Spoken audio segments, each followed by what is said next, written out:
lecimy coś tam. Do wiosny!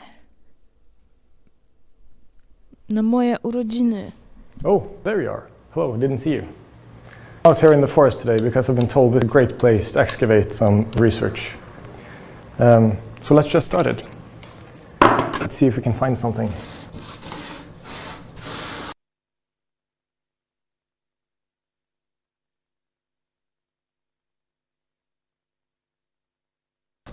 Wow. This looks to be some kind of... I'm not sure what it is, but it's very, very red. Let's try a bit on the other side, see if we can find something. This looks to be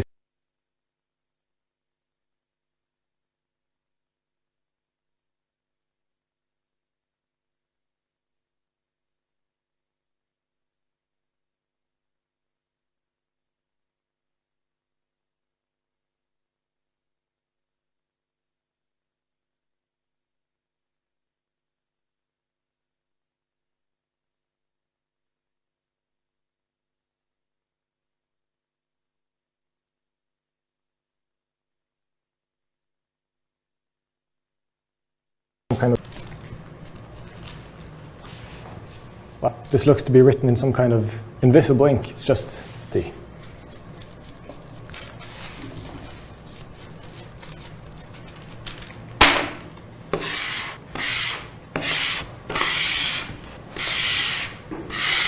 Wow. Very pink.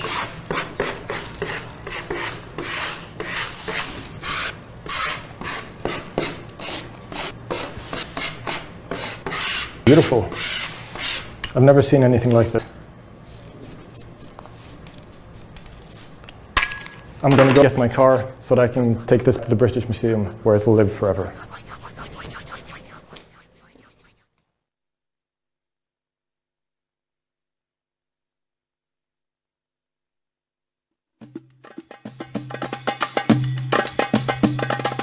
Eat it, whip it, blend it up at the KitChenTv dinner shop. Sociable, sensible, delicious, and nice. Drink some juice, but bring no knife. The party is starting. Find a seat and get in. It's a KitChenTv gathering.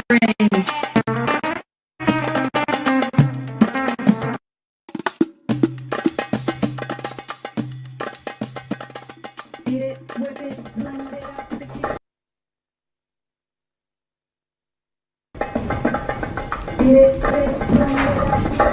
Hi, how y'all doing? Hi. Welcome to the KitChenTv. Oh, I love that we have all the guests coming in. Y'all will be excited now. Yeah, who's hungry? Who's hungry? Are you hungry? Very, very hungry. I love to hear it. We have so much food gathered here today. Have a lot of guests. We're gonna eat. We're gonna dance. We're gonna hear a lot of stories. But first, I want to hear from everyone here. At least some of you. How are you doing? I'm doing really fine. Yeah, I'm really happy. It's a pleasure to be here today with you. With me? Why, thank you. I appreciate that. Everyone is wearing like really good outfits. and some people just came with a head and they look fierce. They look great. You want something, head?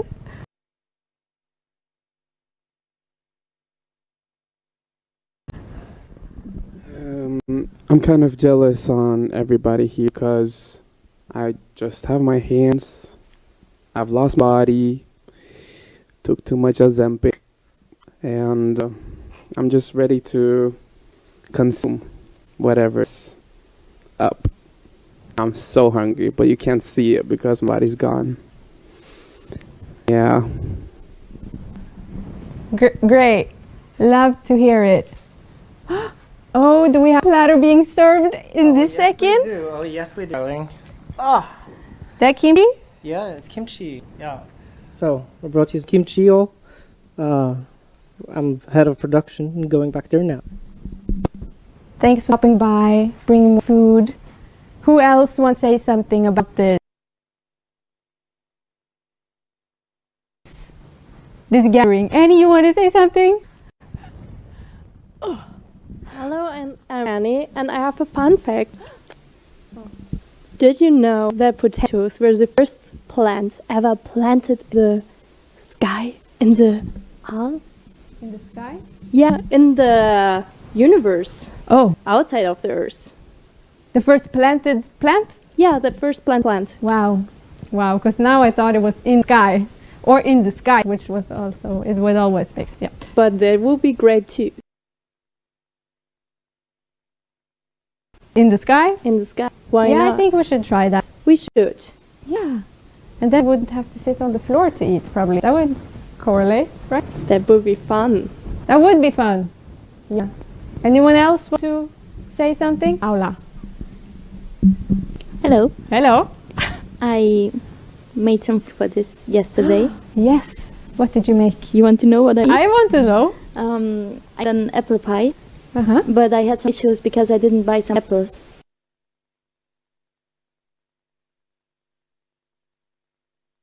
So I still had some pumpkin and some red beet.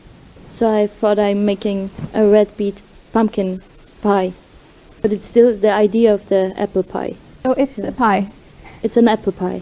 Oh, with pumpkin and Yeah, beets. without apples. But everything else is still the apple pie. Yeah. Maybe we hear some other dishes. Yeah, I made some dumplings, but they were vegetarian, and I forgot almost every ingredient at home. But I didn't know where I live either, so how would I get the ingredients? Such a good point. Me and my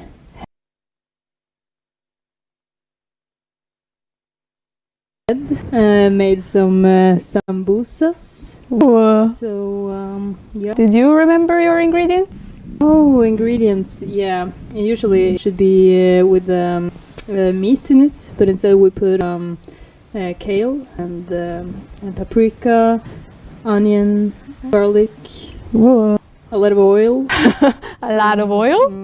Okay. It's secret ingredients. Not so secret anymore. No. And yeah, some spices. But Really? that's secret. Oh, they're actually secret. Yeah. Great. Don't ask. Won't tell. I'm a little bit afraid of seeing my little tendrils around in here. So I'm gonna keep my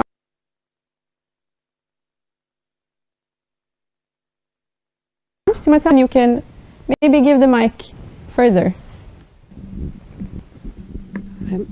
Ja dopiero wczoraj przyjechałam do Trondheima, także robiłam taką zupę z rybą, którą oczywiście zjadłam już wczoraj, też wieczorem, ale było dużo ryby, ziemniaków, brokoli.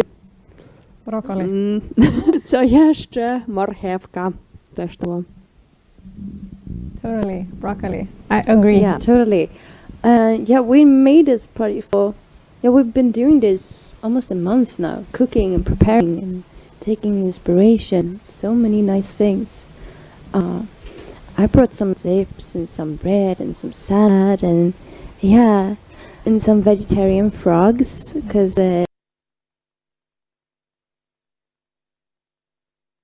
you know it's hard to come by vegetarian meats, but yeah, they live in this shrubbery which we also like mixed and cooked for like 2 whole days. That's in that one. And yeah, those very well together, you know. Yeah. Things fine together often goes together. But maybe we should talk to Ram as well. We have some people like we have a lot of guests here. Yes, we do. I'm passing this one. Should I pass it further? Do it. Go ahead. What? Oh, you found me. Hello. In the back. Yeah. I also try to find myself here. Okay. Yeah. So we see everything. We hear many things in the time. We are in between.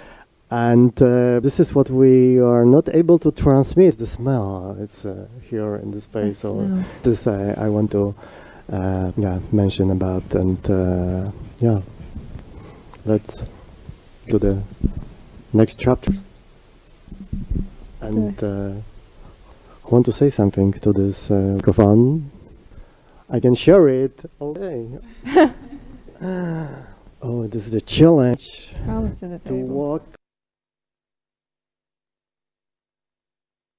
dance.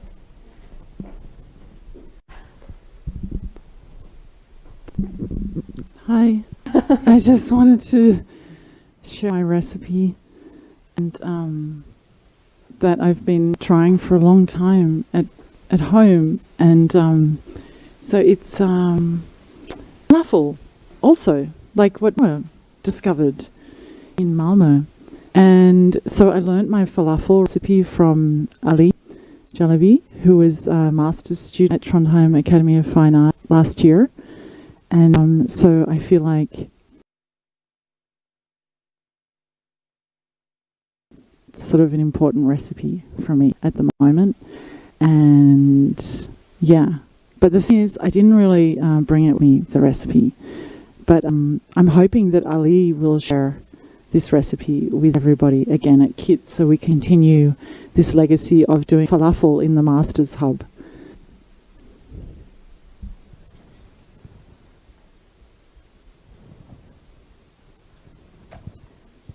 And the mic is I'd like now introduce Levi, who's going to take over. Passing the mic.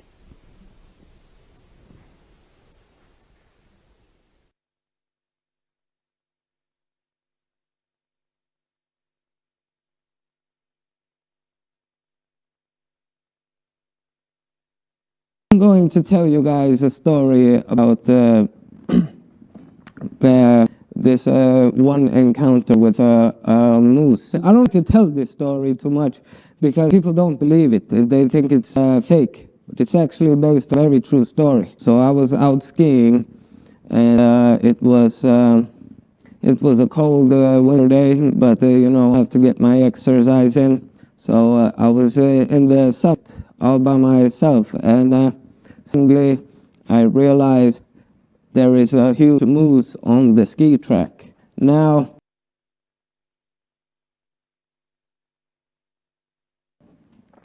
for me, it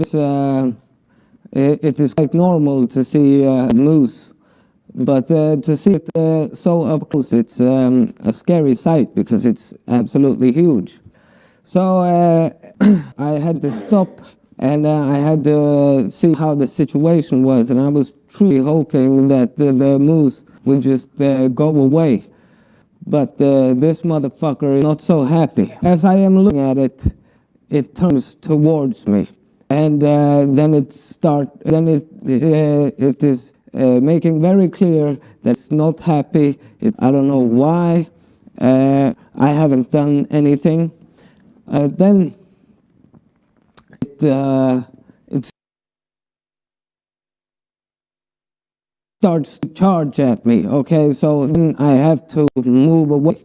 So I move away, and luckily it missed me by a couple centimeters. Now this was obviously very scary. I realized I don't really have much control over the situation on my skis. So I had to take them off. So as I took them off, it turned back towards me. Now, I realize it's going to attack me again. This time I'm on my feet, not on my skis. So it was charging. It took a step, Mike Tyson style, and I came with a left hook right to the chin.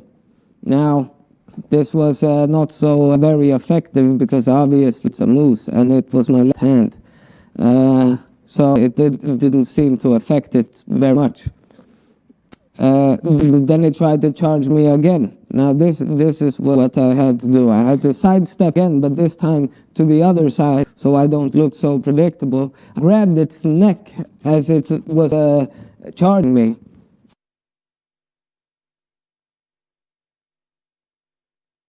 and I used the momentum to hop on its back, and I was riding this this moose, as I was riding it, you would not believe how it to get me off. It was a horrible experience, traumatic. It was very scary, I'll tell you that. It was like riding a bull, trying to get me off. As it was fatiguing, because after a while it had fatigue, I grabbed its neck like the spine, and I ripped it out of its back. And then he died. There was no more threat, and I was very happy with that. And the thing about this is, we were making a whole lot of noise, so other wildlife heard it. Now, this is the scary part. A bear came, and since it was blood, it's a dead animal here, it's prey. I know that a bear will beat me up 7 times out of 10. So I was already fatigued, so the odds were not on my side. So I managed to scare it away a little bit. So I took my machete, and I was not going to let go of my prey that easily. So I just cut off its leg, and I let the bear have the rest of the moose. And then I ran home. I left the skis. And yes, and I came home with an elk or a moose leg, and I gave it to my mother, and I told her happy birthday. She made some very good stew out of it with some vegetables. It was very nice. But at least a good meal or a couple of good meals came out of it. We feed the whole village, the whole 7 of us, and it was good. Also at the table, so we have the whole village, which is my uncle, my mother, my nephews, and my uncle's girlfriend, Angelina. And it's cooked moose meat, so it's very soft. It's cooked with the bone broth. It's cooked with the vegetables, even though I'd really eat them. But it's very salty. Of course, it has to be. You know, like it's we drink the bouillon in a set cup like a coffee. It's very good for you. And then we sit there and we talk about our day. Obviously, I had a story to tell about this moose I had just killed. They wouldn't believe the story either, but I came back with proof because I had this elk, this moose leg. Yeah, and we had some sour cream, added some spices. And it was very good. My mouth is just drooling, just thought of it. For vitamin D, omega-3, all those type of stuff. Yep. Nice to meet you. I've heard great rumors of your story. Okay, yeah. I didn't get to know it that much, other than the fact that it was very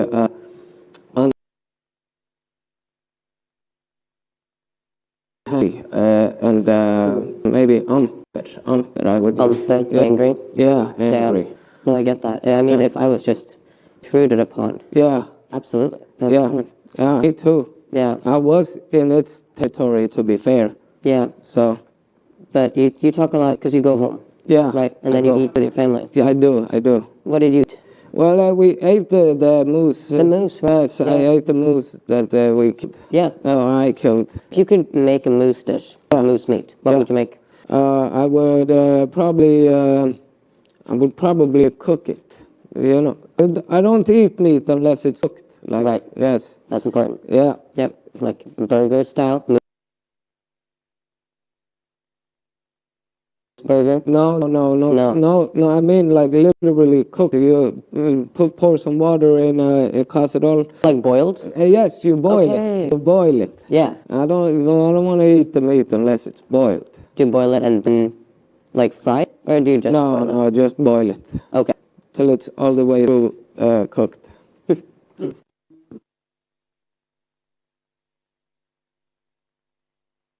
Okay.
broadcasting from the very cold, as you can see, earth, ground, peace, Polish winter. Hi, my name is Ksenia. Probably you already know me if you're watching our stream. If you don't, my name is Ksenia. Nice to meet you. Here you can see amazing Pokemon / person / monster mixing all she have in her costume together, our dear Asia. And behind her you can see hanging from the ceiling our witchy star Sophia. And we joined you today, and we also have a Gleb there, look, sitting on the winter snowy road. It's in Shostka in Ukraine, beautiful Ukrainian small city which is bombed by Russians every day. We are here together to tell you a little bit about what is going on today, because it's actually very interesting holiday in Poland and also in the Slavic world, in Orthodox religion and in Christian religion. So I was researching a little bit on this holiday, and on every language it's actually naming the different. So in Polish we have ostatki. Ostatki means like something which left, like leftovers, but it's not exactly about like leftovers. You know, in general I think this holiday, from like a summary from my small research, is about this holiday being about ending a winter slowly and coming into spring, starting to prepare to Easter, because today is the last day before big 6 weeks Lent. And it's very interesting because in Slavic culture, in Orthodox religion mostly, we have a huge holiday which I remember from my childhood called Maslenica, so it's pancake day. Actually we do have whole week where people eating only pancakes. Try to imagine how cool is that. And later they're burning a huge like a monster in fire to sacrifice this like winter coldness and to welcome spring in our life. In that case, we decided today, and we had the idea of making, because we are obviously not gonna set studio on fire, right? So you can see us on the beautiful winter road in Shostka, but we're actually in our studio in Krakow, so no fire here. And whenever you make fire in forest, be careful with that. We don't want forest fire, right? So we decided to make a non-alcoholic cocktail from leftovers in air. As you can see, Sophia is hanging and squeezing this orange, which I think I brought a couple of months ago here, but it's very symbolic for winter to have an orange who could last a long time but still could be used for something. So we're squeezing in the air above the ground.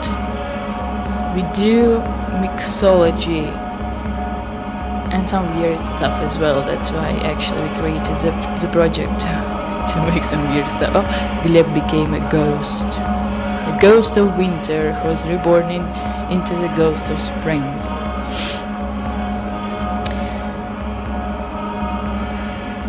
It looks like girls are squeezing the very last energy and juices from fruit, from death to rebirth.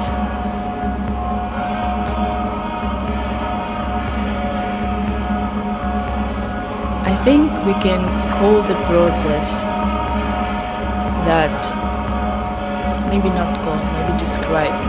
We could describe the process that's where Sophia finishes fruits and ingredients and separates the physical body from the energetic substance.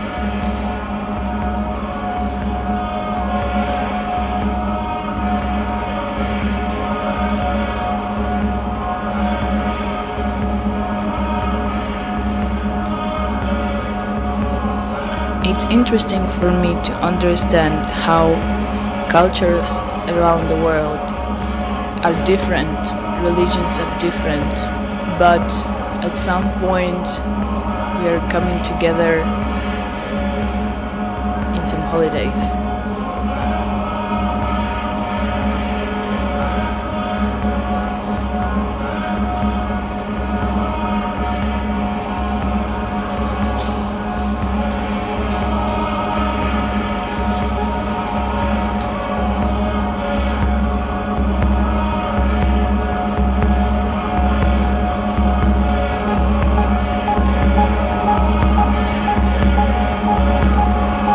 So let's count this day today as an official end of winter. By the way, I just came back from Ukraine and it's still very wintry there, very cold. And I saw a weather broadcast that next week here it's gonna be like 17 degrees Celsius of warmth. From one point of view, I'm very happy because I could ride my bicycle again, but from another point of view, absolutely devastating to understand how climate changes.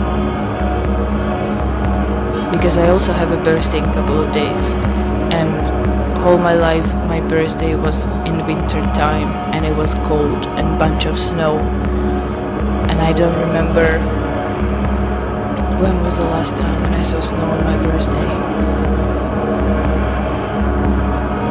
I can smell mint, and it smells at the same time like winter, because you're getting warm and during winter time with the mint tea. But also mint is good whenever it's warm to get you a little more chilled out. I think mint is good symbolically for transition between warm season season, but around.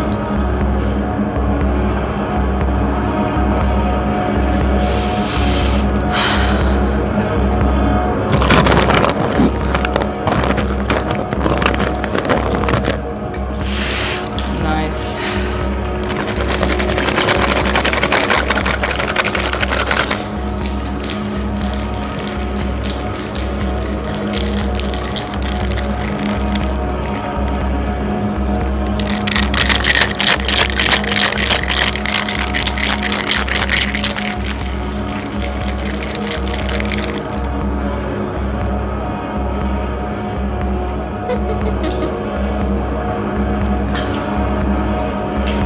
We're excited to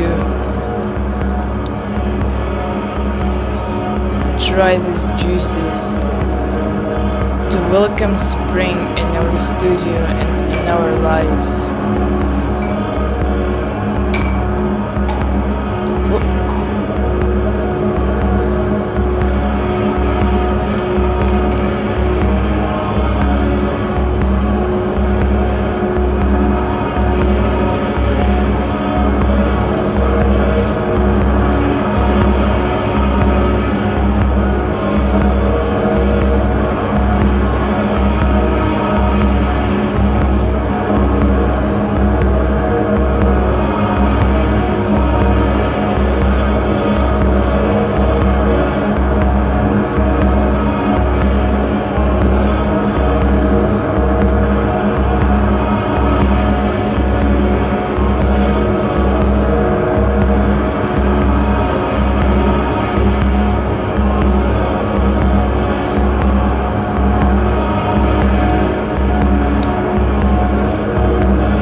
watching our stream. If you don't, my name is Ksenia. Nice to meet you. Here you can see amazing Pokemon slash person slash monster mixing all she have in her costume together, our dear Asia. And behind her you can see hanging from the ceiling our witchy star Sophia. And we joined you today, and we also have a Gleb there, look, sitting on the winter snowy road. It's in Shostka in Ukraine. Beautiful Ukrainian small city which is bombed by Russians every day. We are here together to tell you a little bit about what is going on today, because it's actually a very interesting holiday in Poland and also in the Slavic world, in Orthodox religion and in Christian religion. So I was researching a little bit on this holiday, and on every language it's actually naming different. So in Polish we have ostatki. Ostatki means like something which left, like leftovers, but it's not exactly about like leftovers. You know, in general, I think this holiday, from like a summary from my small research, is about this this holiday being about ending a winter slowly and coming into spring, starting to prepare to Easter, because today is the last day before big 6 weeks Lent.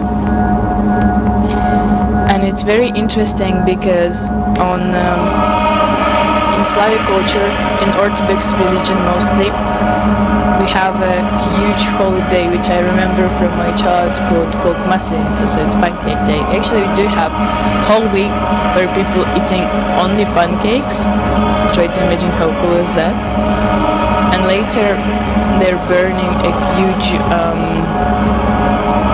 like a monster in fire to sacrifice this like winter coldness and to welcome spring in our life. In that case, we decided today, and we had the idea of making, because we are obviously not gonna set studio on fire, right? So you can see us on the beautiful winter road in Shostka, but we're actually in our studio in Krakow, so no fire here. And whenever you make fire in forest, be careful with that. We don't want forest fire, right?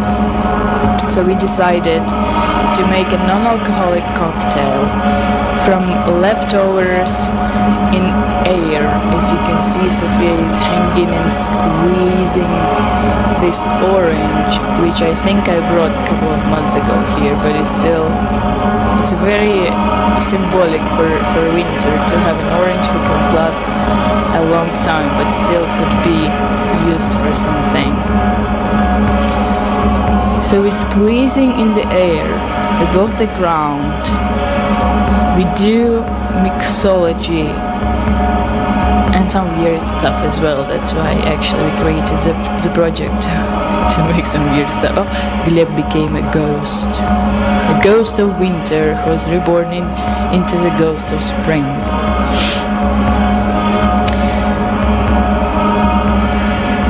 It looks like girls are squeezing the very last energy and juices from fruit, from death to rebirth.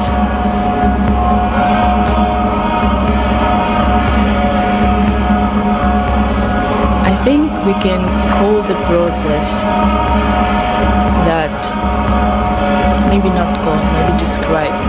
We could describe the process that's where Sophia finishes fruits and ingredients and separates the physical body from the energetic substance.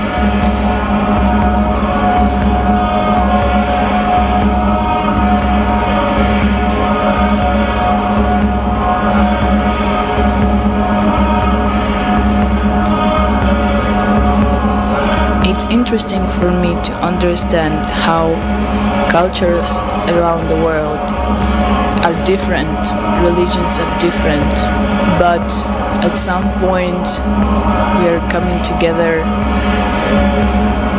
in some holidays.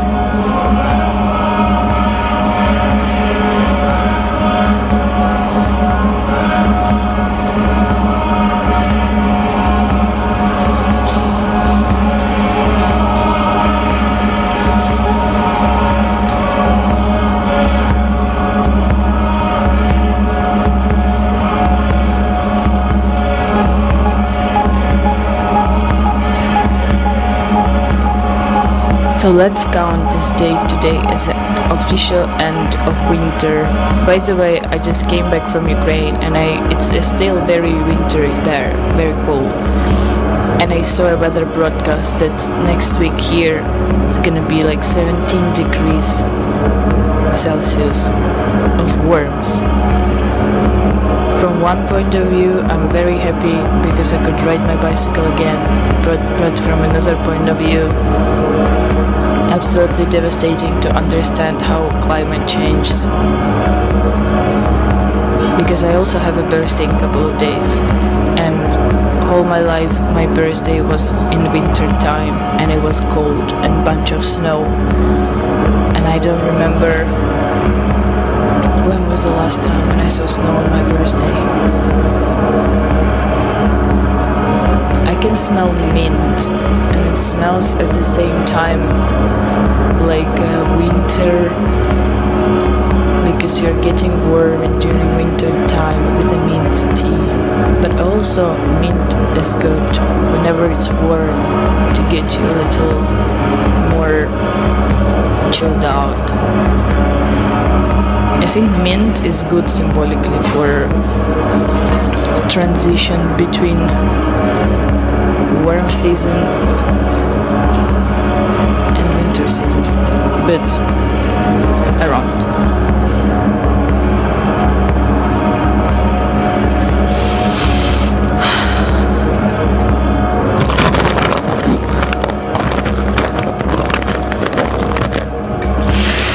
Nice.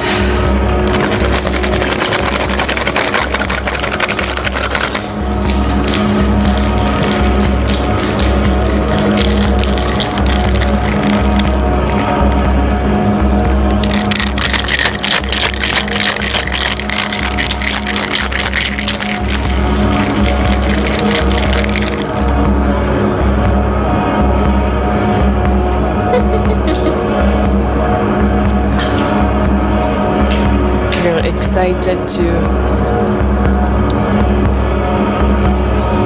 try these juices, to welcome spring in our studio and in our lives.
this casserole that much.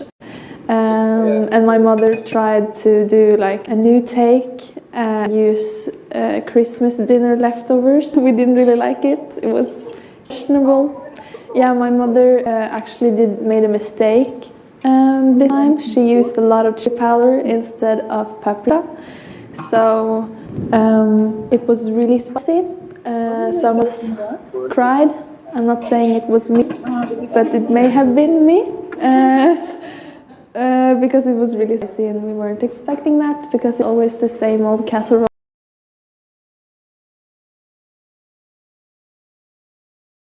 with a little bit of a twist, and this time the twist was a lot of chili, and I don't like that much chili.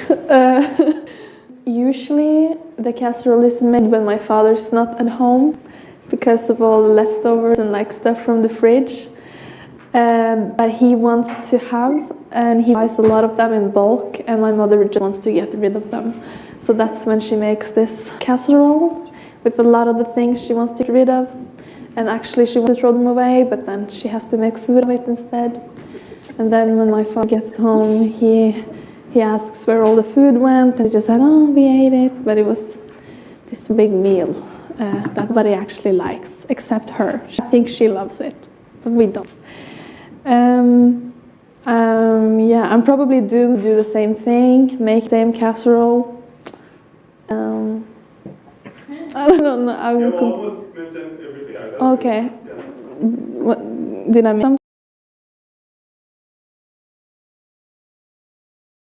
something? No. Okay. Shall I take a bow? Thank you very much for listening to my casserole.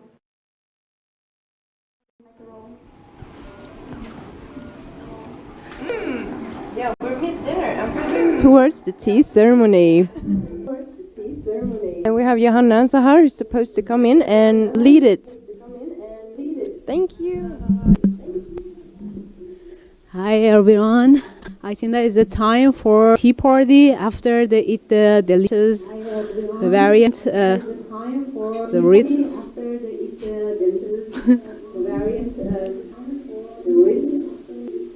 Yeah, I have two kind of tea for this night, and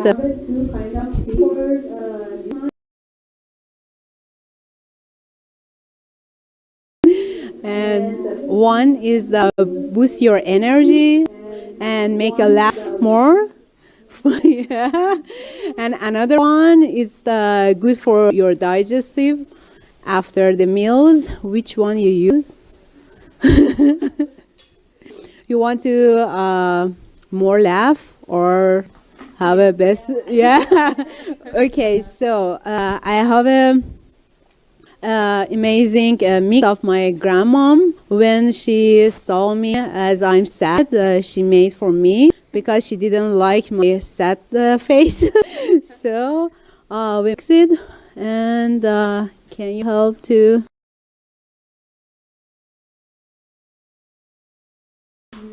Yeah, this is the saffron. I told you.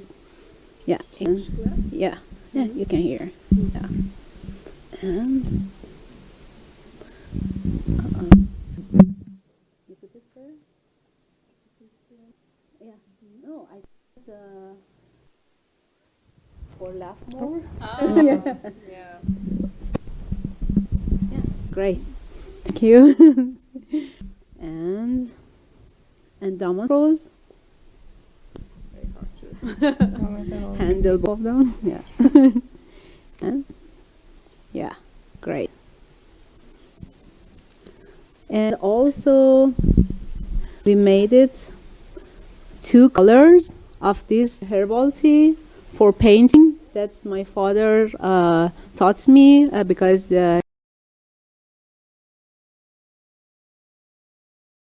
he used the colors from the fruits and the herbal tea and some flowers to painting.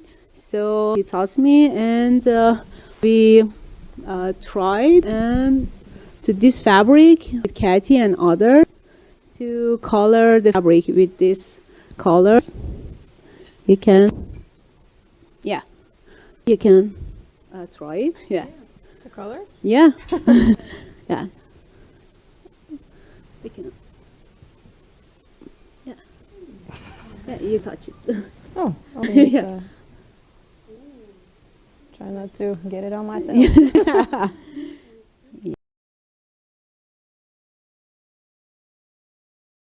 Yeah, great.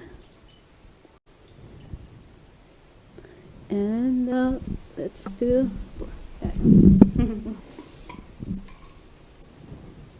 Oh. What are you putting in? Black tea, lemon scrolls, and yeah, and the saffron, and cardamom. Yeah, and cardamom. I think that is 2 enough for 5. Yeah, and add some more hot water.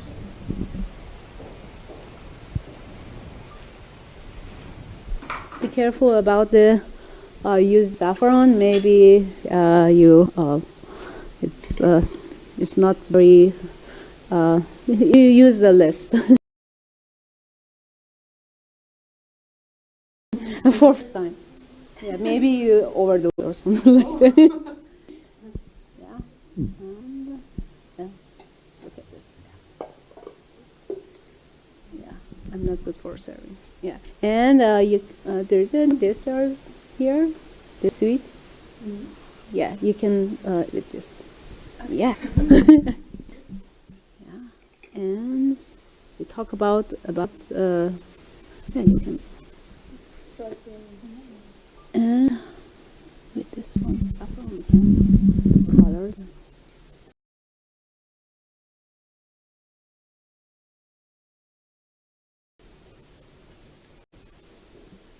What are you doing now?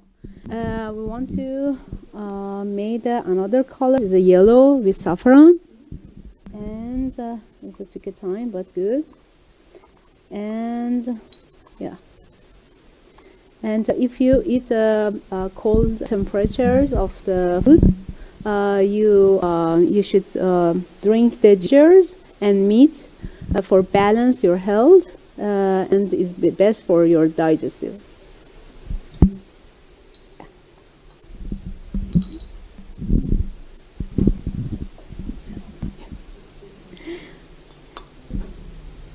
Cool. Yeah. Yeah. At least take a time for 5 minutes for ready, but during the tea party,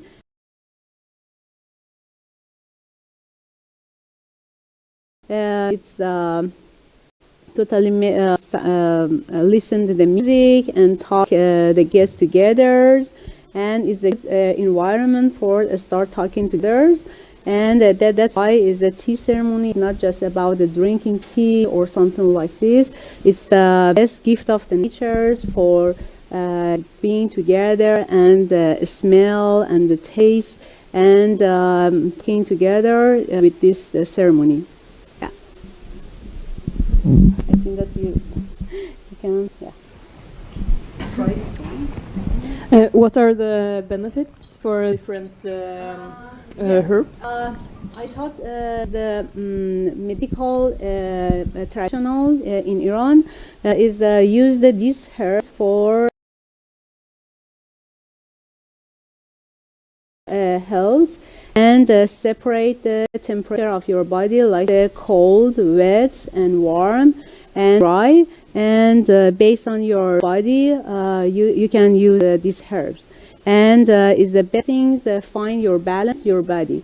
Like if your temperature, your body is the warm, you should use the cold herbal tea.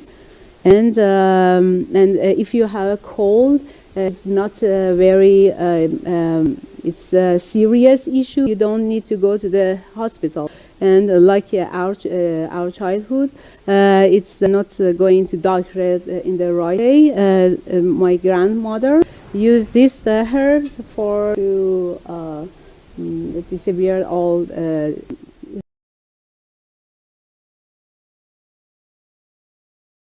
it's the mineral issues.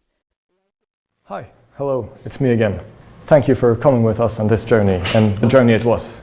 But after a long time of reflecting and thinking about it, I think some things are better left buried, so I'm just going to dig it back down.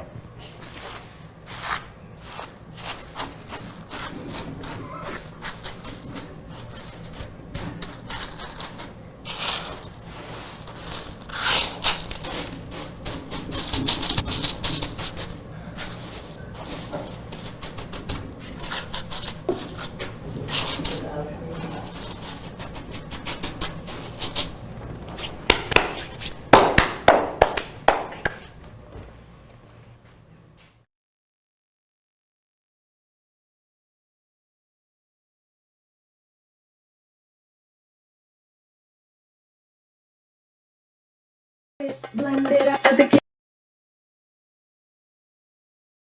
KitChenTv. Shop. Sociable, sensible, delicious, and nice. Drink some juice, but bring your own night. The party is starting. Find a seat and get in. It's a KitChenTv gathering.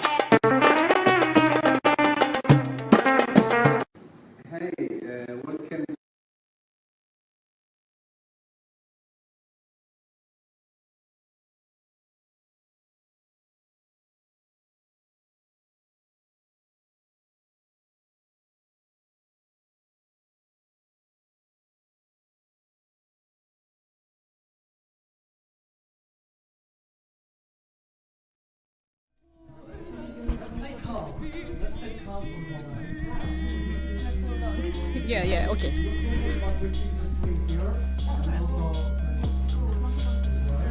So this is not works, I think that, but my voice is enough loud.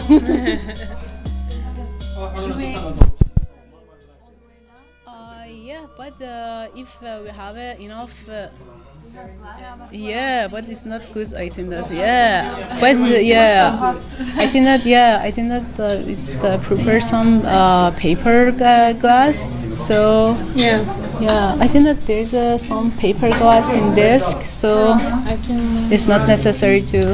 Are you really like desensitized to drinking it straight away because it's so hot? No.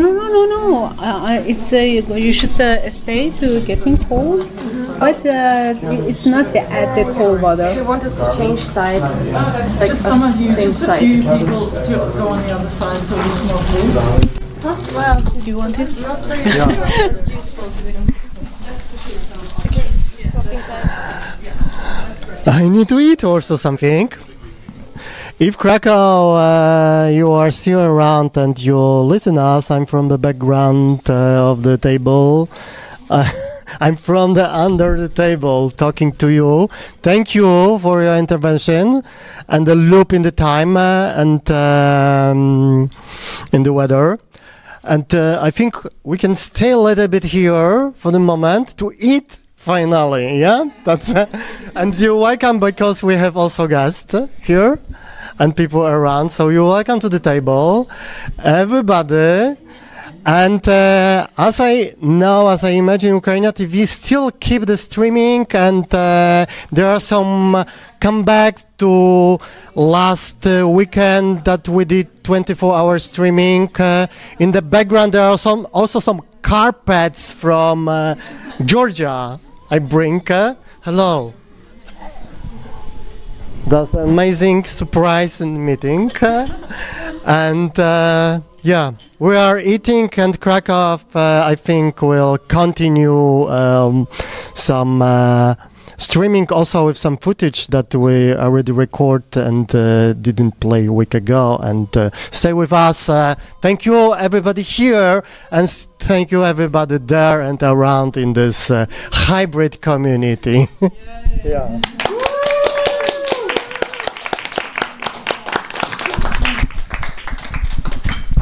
It's you. What? What? Oh, the sauce. Oh, I'm saucing your cable. I'm so sorry. Saucing the cable. Yeah. Yeah, it's a spaghetti now. Spaghetti microphone is the first time I used that. Yeah. No, it's been real fun. Oh, here comes the rest of the production team. So yeah, no, we've been working hard for some weeks now to get this ready.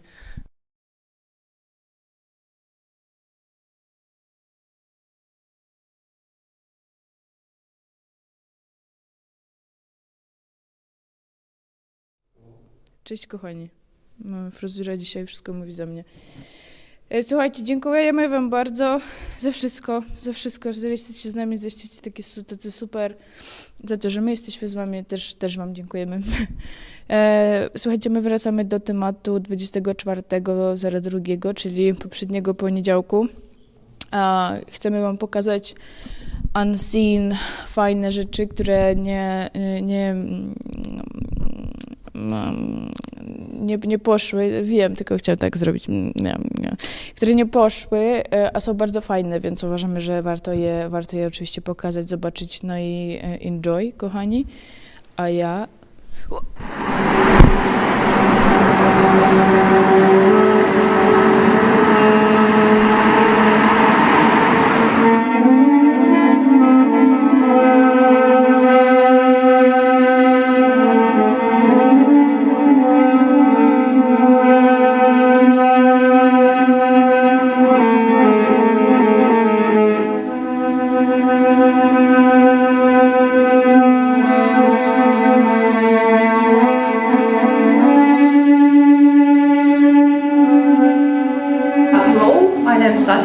I'm a program creator of a Kwartiernik project, and this project was created for Ukrainian artists who want to represent their art.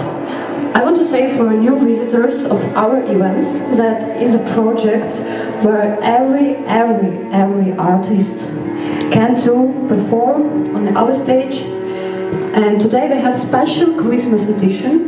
This idea comes like 4 months ago. I started working in Atelier Theater here, and we together with George just talking about the situation with Ukrainian artists in Vienna, and I started to share that it's not so easy to get some place with good sounds and with a good light and with a good environments around for it to perform. Usually you just have some performance in super small places with a bad sounds or with a bad light, and when you want to promote your art, it's super important to have a possibility to perform your art in a really good stage. And after like super short discussion, we decided to create a Kwartiernik project, and after that we just, the first edition, it just on the stage was me, my friends. It's not was so popular in the beginning, and we created a small I would say small promotion, and yeah, and just invite peoples. And after that, after successful first ones event, we decided to create open call for all artists from Ukraine. And the first time it's applied like 10 peoples, and now we organize it's third event right now, and it's super special Christmas edition, and because of that it's Christmas tree here. And in this project I prefer to invite a lot of artists, not only from Ukraine but from Vienna, from Italy, from different countries, because in this points we can to create a collaboration together, and we can to create like art environments, which is super important for artists, because usually what I see in Vienna, that art community is super close only in German-speaking community, and it's super hard when you migrants here and when you abroad to find peoples who can say something about your art or create some collaboration for your project. And I think Kwartiernik is exactly the idea of our project, to create this space when every artist it's not depends which level you have. You can find new friends, you can have a possibility to perform, and we like a team, we help of everything. We help with the stuff, we help with equipment, we help with the sound and light and the curator programs and promotion. And for me it's like a small home for everyone who wants to perform. And also name Kwartiernik, it's usually a lot of people thought that it's some about like Soviet Union or something like that, but I read a story of this words, and I can say that it's super old Ukrainian words, which one use also Mikhail Semenko, it's Ukrainian poet. He uses words also for organizing events in Ukraine when Soviet Union comes. So I want to say to everyone's haters that no, it's not Soviet Union words, and and we just used to remember our stories, and we just to use right description for everything what around us. And also, if you read in English, we use like "oo," and it's Ukrainian version of transliteration this word. So yeah, it's what I can say.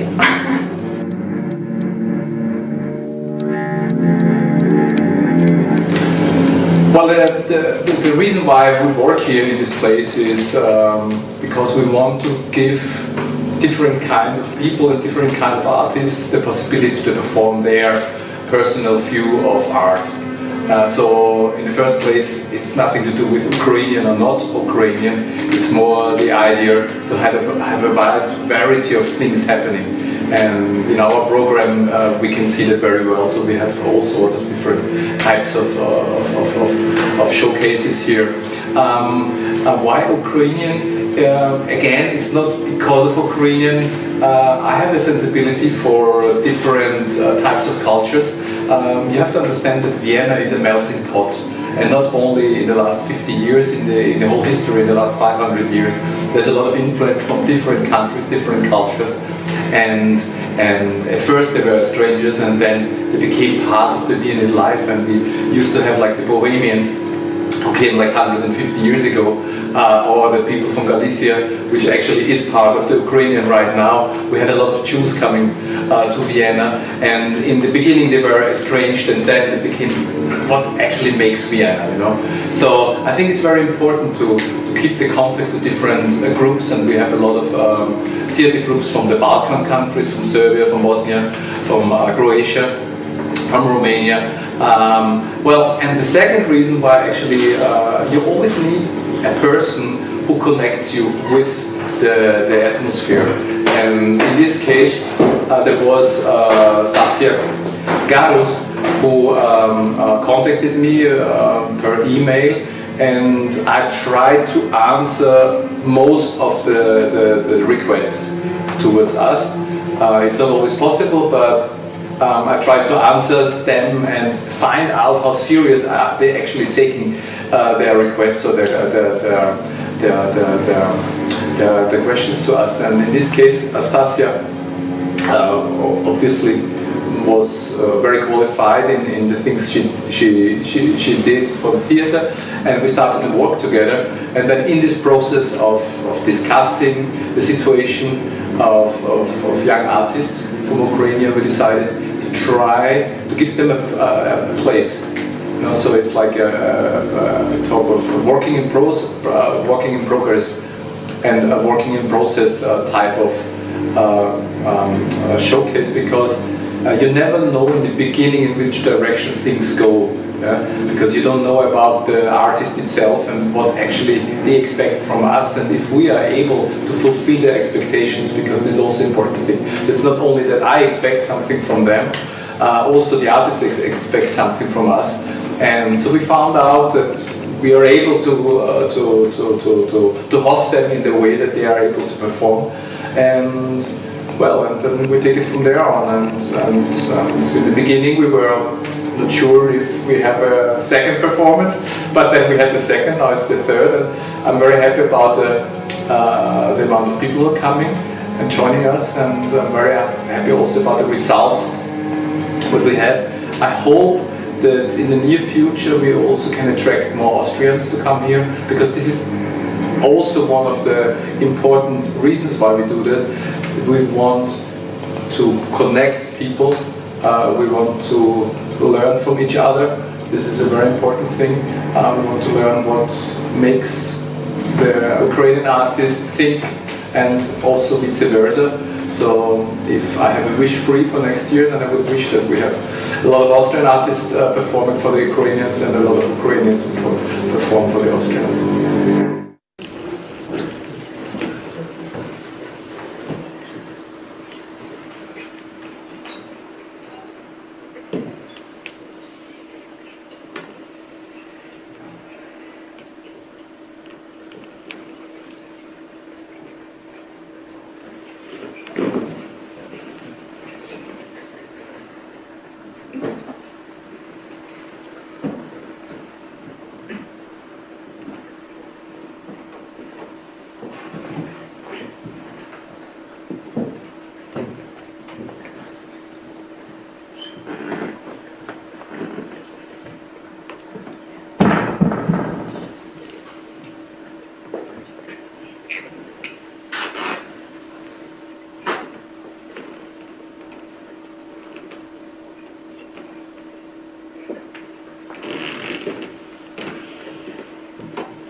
прийшов.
już są napisy, logo atelier.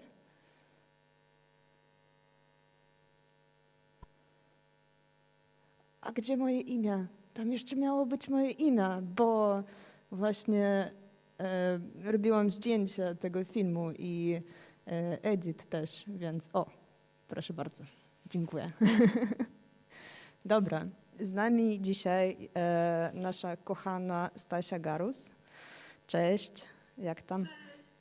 No tak właśnie, ja mam sobie się pokazać w ogóle, bo jest strasznie tutaj gorąco mnie już. I cześć. Cześć, z powrotem do świeżego powrotu.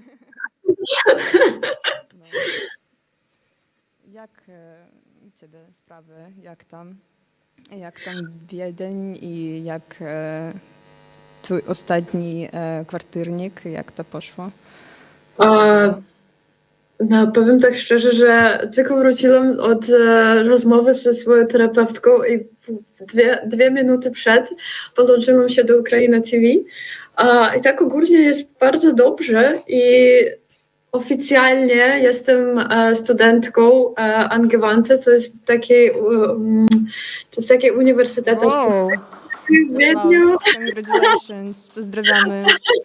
Dzisiaj dostałam odpowiedź po swoim egzaminie, który miałam, jakby egzamin artystyczny i będę się uczyć właśnie pisaniu artystycznym, to jest po niemiecku to jest Sprachenkunst, a po angielsku to jest Creative Writing i będę się uczyć jak to kreatywnie pisać, ale już na poziomie akademickim i też może dostanie jakieś nowe kontakty i w ogóle jakby tak, jestem bardzo z tego zadowolona, bo to było chyba nie wiem jak to będzie po polsku, już zapomniałam mowę, jak rozmawiać po polsku. My lubimy tutaj mieć języki, warstwy, dźwięki, więc nie ma problemu. I w ogóle to dobrze. Odbyliśmy ostatni kwartyrnik, to było 20 lutego. I jak to zawsze odbywało się to w naszym teatrze, Atelier Teatr, Burgasse 71. I ja po prostu mam już nie mam numerów po polsku w głowie, mam tylko po angielsku i po niemiecku. Ale anyway, i mogę powiedzieć, że chyba to był jeden nasz najlepszy kwartyrnik, który zrobiliśmy, bo w tym roku zmieniliśmy koncepcję. Jakby nie zmieniliśmy totalnie koncepcję, a tylko dodaliśmy jakieś takie nowe zapachy tego wydarzenia. Tak, właśnie mówiły, że w planach było zaprosić jeszcze artystów z Wiednia i nie tylko i jakby wymieszać ten program różnymi kulturami i no tak podejrzewam, że to się udało, tak? Tak, i wysłałam Ci wideo, właśnie nagrania krótkie, które i tak to się zdarzyło, że na przykład pierwsza część to były artyści z Ukrainy, a to była Maryna, jeżeli się dobrze powiedziałam, nie pamiętam name tak dokładnie, ale też drugi artysta to jest bardzo taki na moją personalną opinię, zajebisty ukraiński performatywny artysta, Aleksander. I on jest bardzo takim, ja bym chciała powiedzieć, że on jest taki Ukrainian queer meeting performance. I on właśnie tak dobrze krytykował facetów i to był chyba jeden z najlepszych w ogóle performance'ów, które mieliśmy według naszego kwartyrnika. I przez to, że publika też była bardzo aktywna, tak zadawali pytania i on jest bardzo atrakcyjnie opowiadał o tych różnych typach facetów, taki na przykład, i to się nazywało gentleman.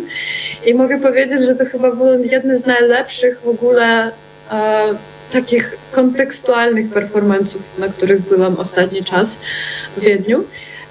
I dalej też, jak mówiłam, że zmiksowaliśmy publikę i następny artysta to był Julian i on jest właśnie z Wiednia, on się urodził w Wiedniu i to był pierwszy Austriec, który się wystąpił na naszym wydarzeniu i on się grał takie piosenki na typowym slangu wiedeńskim z takimi słowami z Wiednia, które ogólnie tak się nie wykorzystują inni ludzie, którzy rozmawiają po niemiecku. To było tak jakby bardzo też ciekawe, ale tak dokładnie nie wszystko zrozumiałam, bo jeszcze nie rozmawiam tak dobrze po niemiecku, żeby to zrozumieć jakieś takie detale.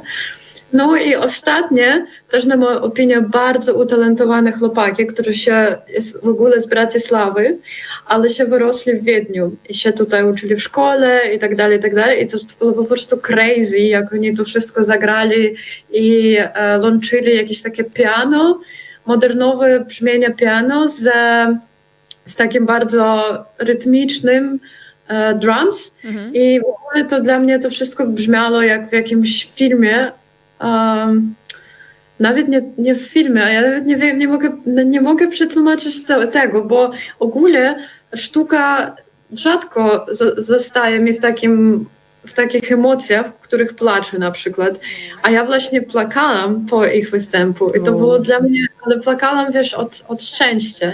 Nie od tego, że to było tak chujowo, a tylko od tego, że to było tak zajebiste. I dlatego... Tak mi jest szkoda, że tego nie zobaczyłam. Tak, to jest po prostu bardzo piękne występy wszystkich i też pierwsza dziewczyna mało o niej opowiadała. Ona też jest artystką, która jest z Ukrainy, ona mieszka w Wiedniu teraz, ale ona też łączy artystów z Niemiec, z Austrii w swoich takich krótkich filmach krótkometrażowych.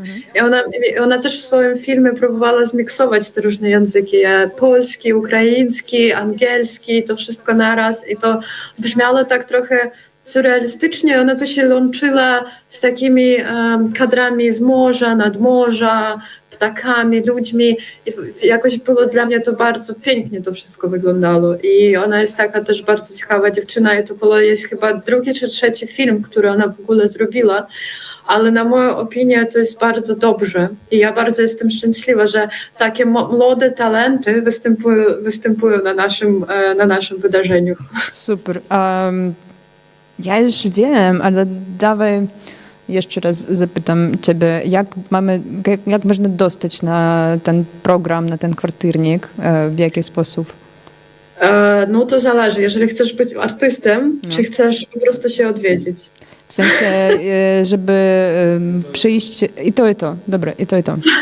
Mam tutaj pytanie. Zacznij od tego, że jeżeli chcesz po prostu przyjść jako publikum i zobaczyć, kto się występuje, to mamy wstęp wolny i każdy, kto chce, może sobie przyjść. Mamy dość dużo miejsc, 93 miejsca w teatrze, ale często też mamy więcej ludzi, także na przykład ktoś idzie na podłodze albo coś takiego i możesz zostawić jakieś pieniądze dla naszych artystów, jakieś free donation, ale w ogóle nie mam jakiegoś wstępu za to. Dostaliśmy granta od miasta Wiednia, taki niewielki grant, ale trochę nam pomaga w prowadzeniu tego wydarzenia. I co jeszcze? A jeżeli chcesz być artystem, to jedna chyba z najbardziej takich ogólnych, jak to powiedzieć po polsku, już zapomniam język. Mieszaj. Okej. Chyba jest najważniejszym takim warunkiem tego jest to, że musisz mieszkać w Wiedniu, przez to, że nie mamy możliwości wypłacać pieniędzy artystom, którzy przyjeżdżają z innego miasta. A jeżeli na przykład ja przyjechałam do Wiednia, po prostu przyjechałam, żeby zobaczyć, żeby odwiedzić ale dobra, to chyba przygotujecie to znacznie przed eventem. Tak. To nie jest takie open stage, gdzie każdy przychodzi i jakby mówię o tym, co robię. Ja myślałam o takim sensie, ale wtedy bym straciła właśnie tą koncepcję poszukiwania poszukiwania talentów, które chcą. Ale jeżeli artysta na przykład z Polski mogę opłacić sobie drogę i znaleźć sobie jakieś zamieszkanie, zakwaterowanie na ten dzień wydarzenia, to ja myślę, że nie mam żadnych problemów z tym, ale po prostu mówimy tak, bo nie mam takiej możliwości płacić artystom za zamieszkanie i przejazd do Wiednia. I to jakby muszę to bardzo zgłosić na tym, przez to, że już pisał do mnie jeden chłopak i ja rzadko odmawiam ludziom. Zwykle nikomu nie odmawiam, ale napisałam do niego, że muszę sam sobie załatwić tą drogę i to zakwaterowanie. I on powiedział, że on nie ma takiej możliwości. I ja powiedziałam, że sorry, to wtedy też nie możemy ci jakoś pomóc. Chociaż na pierwszym kwartierniku występowała grupa artystów. Oni przyjechali z Leipzigu, to jest Niemcy. Ale oni sami płacili jakby za wszystko, za swoją drogę. Jasne, że zwrócili jakąś część za free donation, który dostaliśmy wtedy, ale to nigdy nie ma żadnej gwarancji, że ktoś da mniej, ktoś da więcej, coś takiego. Ale jeżeli ktoś jest z Polski, kto ma przyjacieli w Wiedniu i może się tutaj sobie zamieszkać na 2-3 dni przed wydarzeniem, to chyba nie ma żadnych problemów, tylko musi mnie o tym napisać, że da zgłoszenie, że... Zgłosić się na Open Call, tak? Tak, I tak. tu mamy jeszcze QR kod na Open Call, więc jak planujecie przyjechać do Wiednia i macie możliwość pokazać tej wiedeńskiej publice, że coś możecie, coś umiecie, to zapraszam na Open Call. Stasia jest bardzo miła i obowiązkowo się dogadacie, myślę, że i co? I co ty mnie pokazujesz? Ja nie rozumiem. I dobra, i my już nie mamy czasu niestety, tak więc... A już nie mamy czasu, nie. No niestety, tak. Ale jeszcze mam takie pytanie. Kiedy jedziesz do Krakowa? Kiedy wracasz? Nie wracasz, Jeszcze nie wiem, ale bardzo bym chciała. Jak tylko będę wiedziała, to na pewno dam znać i przyjdzie do Bardzo na ciebie czekamy. Najlepiej ulubione miejsce w Krakowie, za którym strasznie tęsknię w Wiedniu, bo w Wiedniu takiego nie ma i na pewno nie będzie, chyba jeżeli UKRAiNATV studia przeprowadzi się tutaj do Wiednia.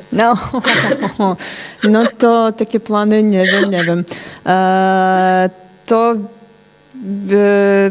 zapraszamy, mamy nowy sezon, działamy, żyjemy, robimy i chyba już się żegnamy, bo muszę coś przeczytać, bo nie widzę. Jak czytasz, to dodam, jak mam jeszcze chwilę, że kwartiernik to jest wydarzenie dla bardzo młodych artystów, international artystów i więc bardzo bym chętnie się chciałam zobaczyć na Open Call nowych ludzi z Polski, gdziekolwiek. I najbliższe sloty to jest chyba już z september. To jest chyba taki czas. Wow, to jest bardzo popularne, guys. Musicie się zastanowić.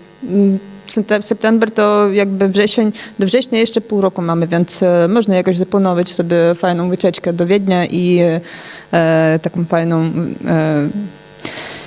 tak w Wiedniu każdy tak żyje, że planuje sobie na 5 miesięcy naprzód, bo inaczej się nie przeżyjesz tutaj. No tutaj już też tak robimy niestety.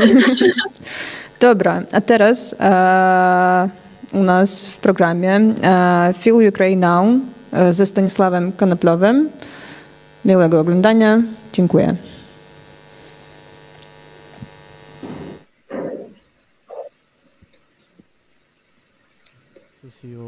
Studio. Jest super Cię tutaj gościć. Stanisław jest reżyserem filmowym, ale pracujesz teraz nad czymś, co nazwaliście projektem awangardowym. Czym jest dla Ciebie awangardowość? Powiedz nam najpierw. Cześć Romy, cześć UKRAiNATV. Miło mi być znowu u Was. Dziękuję za zaproszenie. Co jest dla mnie awangard? Ogólnie chciałbym powiedzieć, że to będzie instalacja. Pracujemy nad instalacją taką artystyczną. A drugie, czym jest awangard? Awangard na pewno jest czymś nowatorskim. To jest nowe podejście do sztuki i my staramy się po prostu zaskoczyć widzów czymś takim nietypowym. Nie powiem, że nikt nigdy tego nie robił, oczywiście. Każdy robił instalację, każdy robił coś audiowizualnego, ale jest to nietypowe i jest to rzadko wykorzystane. Plus do tego wszystkiego jest inspirowane jednym z najbardziej niepopularnych tracków Beatlesów, który jest napisany tylko z dźwięków i to ten track Beatlesów był napisany z dźwięków życiowych, a my wzięliśmy dźwięki wojenne. To znaczy wybuchy, płaczy, robota przeciwlotnicza, obrony przeciwlotniczej, drony i tak dalej. I wszystko zrobiliśmy po prostu w taką fabułę, w taką historię 5-minutową. No dobra, to jak już od razu do konkretów, to w takim razie opowiedz, co to będzie, gdzie to będzie, kiedy to będzie w przestrzeni publicznej. Tak, będzie to instalacja, która nazywa się Feel Ukraine Now, Poczuj Ukrainę teraz. Chodzi o uczucia Ukraińców, którzy przeżywają wojnę w świecie cywilnym. To znaczy, będzie to taki pawilion, wyglądać jakby z ulicy, ale w pawilionie będzie znajdować się taki average pokój z Ukrainy. W tym pokoju, jak wchodzimy, będzie on wyglądał dosyć artystycznie, możemy to teraz zobaczyć na projekcji, ale chodzi o to, że jak wchodzimy do tego pokoju, to od razu jesteśmy w Ukrainie i od razu jesteśmy pod alarmem i słyszymy te wszystkie dźwięki, które Ukraińcy słyszą codziennie. Jest to napisane pod bardziej takie muzyczne odebranie. To jest tak naprawdę track, w którym wykorzystaliśmy muzykę naszego kompozytora z filmu Jak Ty, bo to jest też na bazie filmu. I chodzi o to, że jak słyszymy te wszystkie dźwięki, to jest nam łatwiej zrozumieć, dlaczego Ukraińcy do tej pory proszą o pomoc i wsparcie. Ta przestrzeń też jest z filmu, nie? Jak ten to jest pokój, w którym tak się jest. duża część filmu odbywa. I tu mi też przyszła do głowy taka refleksja, że kiedy oglądałem film pierwszy raz, to miałem takie poczucie jego takiego osadzenia w tradycji teatralnej. Tak to było. Ogólnie we wszystkich swoich filmach wykorzystuję takie teatralne podejście, żeby pokazać też jakby nietypowość codziennego życia, że każde uczucie, jakie mamy, to zawsze takiego wydzielamy. Nie chcę wykorzystywać słowo egoistycznie, ale myślę, że to jest najbardziej poprawne słowo. Egoistycznie wydzielamy nasze własne uczucie, jak w teatrze naszego wewnętrznego ciała, nie? W ogóle naszego ciała. A jakie tradycje teatralne są tobie bliskie? Bo to jest takie brechtowskie trochę, to jest właśnie, jak zapytałem cię na początku o awangardę, to tak też ja myślę o tej kategorii historycznie, że ona jest gdzieś tam w XX wieku w tej awangardzie pierwszej zakorzeniona i niektóre twoje tak jakby chwyty, wydaje mi się, że są też gdzieś z tamtych tradycji, nie? Na pewno trochę. To jest, bo inspiruje się najbardziej ukraińskim kinem oczywiście. To jest może takie kulturalne, co mnie najbardziej chwyta w ogóle w kinematografii.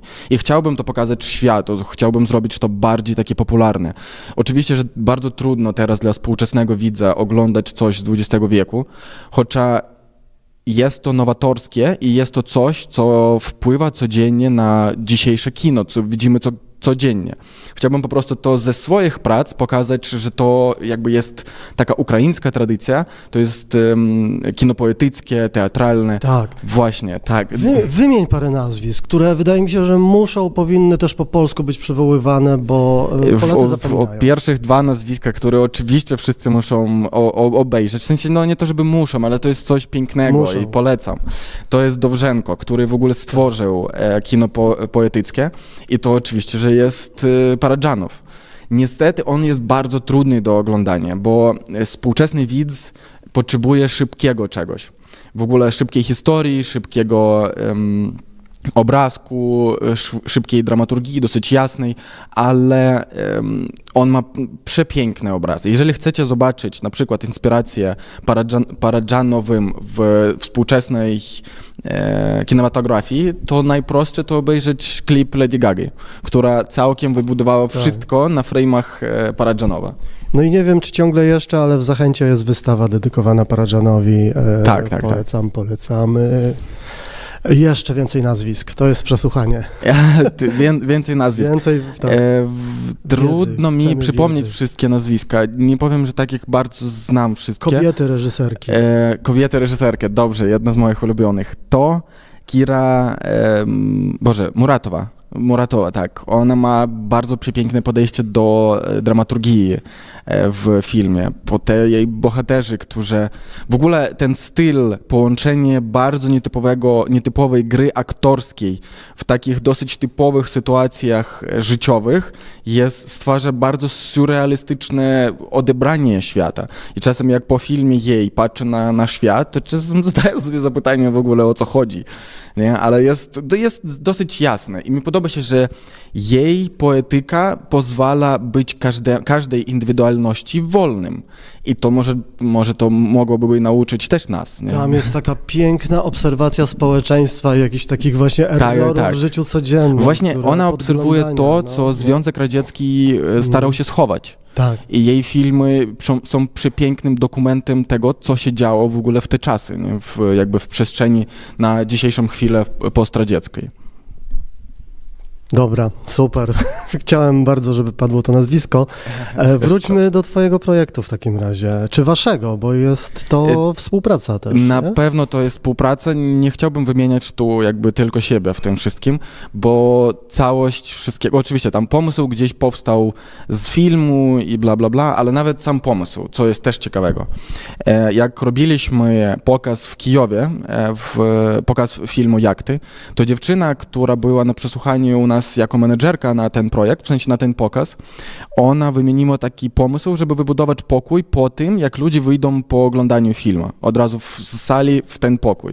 I to musiało trochę złamać tą przestrzeń, którą widzieli w filmie i przestrzeń realną, że oni są w tym filmie. Tak, Bardzo mi się spodobał ten pomysł i pierwsze, o czym pomyślałem, że włączę alarm w centrum Krakowa.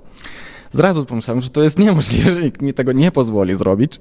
Jednak jak pokazuje w ogóle cała historia przygotowania do tego projektu, jednak nam się udaje. Oczywiście, że my to robimy z szacunkiem do ludzi wokół, bo to nie jest po prostu celem przestraszyć ludzi.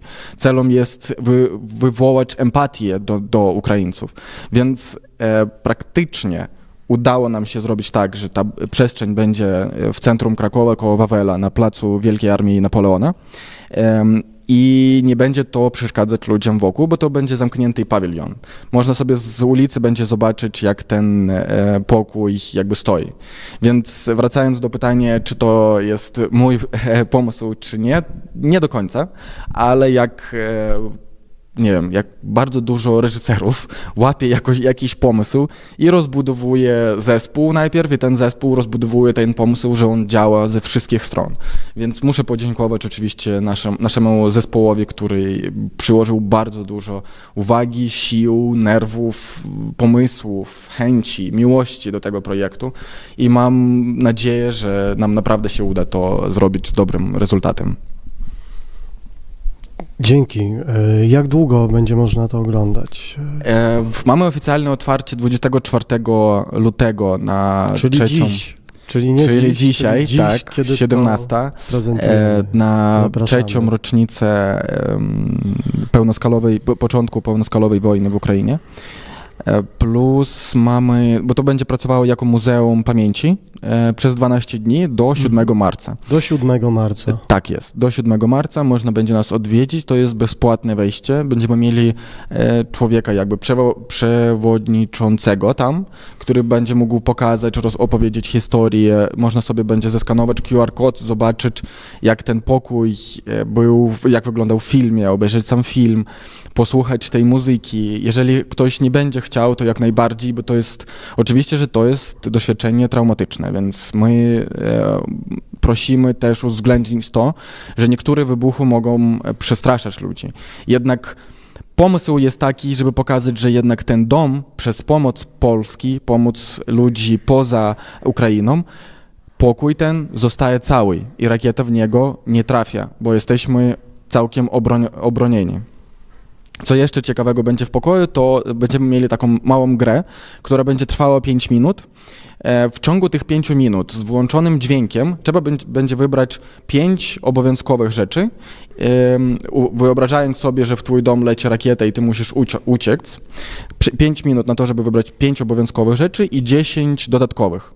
Po grze, bo w tym stresie jest dosyć trudno coś wybierać, liczymy na to, że osoba, która wybierze sobie te rzeczy, później dostanie listę ze znaczeniem każdego z tych rzeczy.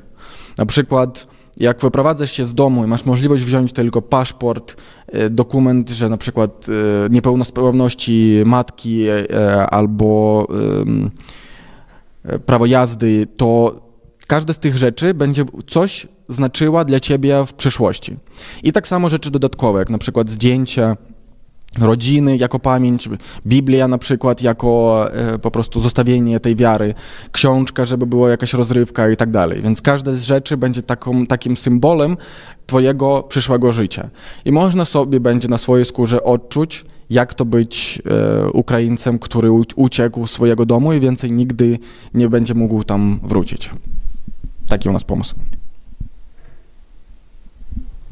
No mocne. I to właśnie nie mój pomysł, bo to dziewczyny, które zobaczyli nasz projekt, powiedzieli, że nam czegoś nie wystarcza. I ja jestem bardzo wdzięczny, że ludzie tak blisko odbierają to, nad czym my pracujemy i widzą w naszym projekcie jakieś minusy, które można dopełnić. I ja jestem bardzo wdzięczny w ogóle ludziom, że tak się podłączają z otwartym sercem w ogóle. Więc dziękuję od razu, korzystując z możliwości. To jest w ogóle piękny wątek takiego. Powstał film, jest pokazywany, dostaje nagrody na festiwalach, ale jest jakiś niedosyt, jest dialog z publicznością, jest dialog, który generuje też kolejne formy, które wychodzą też z takiej właśnie nad tym filmu. Pracujemy. Chcemy, bo ja widzę, że społeczność zmienia się, społeczność żyje dalej. Wojna trwa, pełnoskalowa wojna już trwa 3 lata. Wojna zaczęła się w 2014 roku. Za ten cały czas, już więcej niż 10 lat, my mamy społeczność, która wielokrotnie zmieniała się i będzie zmieniać się. Jednak do tej pory ta wojna nie skończyła się, więc sztuka ma na sobie cel zmieniać się pod społeczność, żeby tą społeczność czegoś się nauczyć. Więc my korzystamy z tego, biorąc narzędzia, które mamy, staramy się po prostu, patrząc na zainteresowanie społeczności, zmieniać tą formę, zmieniać sztukę, szukać te nowe awangardy i podejścia i pokazywać to wszystko. Nawet, bo mamy też pomysł, to jest takie ekskluzywna informacja, mam pomysł na następny film. Oczywiście, że jeszcze nie mogę powiedzieć na dokładnie jaki, ale mogę powiedzieć, że to jest też o wojnie. Wyprzedziłeś moje pytanie o przyszłość. Tak, wszyscy mi odradzają od tego, ale uważam, że dopóki wojna trwa, dopóki społeczność nie wygrała tego, nie wygrała pierwotnie, nie wygrała to w swojej głowie, nie wyrzuciła też wszystkie śmiecie, które Rosja nam po prostu tam wrzuciła do głowy, musimy wychowywać w sobie swoją kulturną wyrozumiałość. Więc na pewno to będzie o wojnie, ale to będzie już całkiem inaczej i my szukamy to, co ludzi nie będzie odrzucało. Bo jeżeli na przykład uważam, pokazać społeczności drugiej 100 dni w Mariupolu, no to już będzie przesada, bo to jest bardzo mocny i bardzo konkretny, taki crucial film. Człowiek ogólnie trudno wynieść ten film do końca, nie? Jak oglądaliście 100 dni, dokument 100 dni w Mariupolu, to już wiecie w ogóle o co chodzi. Społeczność i w ogóle ludzi nie gotowi do tego, żeby czuć ból cały czas. Więc my nawiązujemy myśli do tego, co się dzieje, ale nie pokazujemy jej bezpośrednio. Jest taka praktyka u żołnierzy amerykańskich. Oni jedna z największych psychologicznych dawek na zakładców, że wojennych... Jeńców, tak. Największy wpływ na jeńców, kiedy oni chcą dostać informacje, to nie przyczynić ból, a przestraszyć, że przeczynisz. I ten strach pozwala dowiedzieć się tego, co potrzebujecie. Więc tak samo to nie jest jakby manipulacja, ale to jest bardziej zachęcanie o myślach, o ważnych rzeczach. Nie mówimy oczywiście, że też rozrywka nie jest ważna. Ważna i człowiek musi odpoczywać. Odpoczywajcie, ale pamiętajcie o tym, że wojna trwa i bardzo dużo Ukraińców, zwłaszcza żołnierzy, którym chcę oddać szacunek i chcę podziękować. I też mamy zbiórkę dla mojego przyjaciela teraz na froncie, więc jak najbardziej zachęcam was podłączyć się. O tym, że oni nie odpoczywają wcale, w ogóle. Codziennie to jest walka. Jeżeli my w życiu cywilnym mamy możliwość sobie wyspać się, obudzić się w ciepłym łóżku, zjeść czegoś, to oni nie mają. Więc my nie możemy z szacunku do nich nie myśleć i nie pomagać Ukrainie. Ale też chcę podziękować, bo te 3 lata i nawet więcej czasu Polska bardzo dużo zrobiła i nadal robi dla Ukrainy, więc chcę, żeby wy pamiętaliście, że my jesteśmy bardzo wdzięczni, więc dziękuję. Odjęło mi mowę. Nie wiem, co dodać, bo wydaje mi się, że nie ma tutaj nic do dodania. Ewentualnie żyjemy i działamy dalej. I przyszłość istnieje. Na pewno istnieje i dopóki walczymy, to jesteśmy żywi, nie? Dopóki mamy tą miłość w sercu. Proszę? Albo odwrotnie. Dopóki jesteśmy żywi, to do tej pory walczymy, co jest dobre, właśnie. Więc istynę można znaleźć w 2 stronach. To tak. Ja chciałbym tylko dodać podziękowanie po pierwsze UKRAiNATV za w ogóle, za każdy raz jak do was przychodzę, czuję się jak w domu. To jest niesamowite miłe. Po drugie chciałbym powiedzieć naszym sponsorom, partnerom, to jest ważne, naszym partnerom, których też będziecie widzieć tu na ekranie, może już zwróciliście uwagę, bo zawdzięczając im, my mamy możliwość stworzyć ten projekt. No i oczywiście, że miastu Krakowa i konsulatu ukraińskiemu, które wspierają ten projekt i tak, dziękuję wam bardzo. Dzięki. I zapraszam oczywiście. Dzięki, też zapraszamy. QR-kody do zbiórki, jeżeli do jakichś dodatkowych materiałów nam dostarczycie, to będziemy je udostępniać przez całe 24 godziny naszego specjalnego efiru. Super. Dziękuję. Mamy to.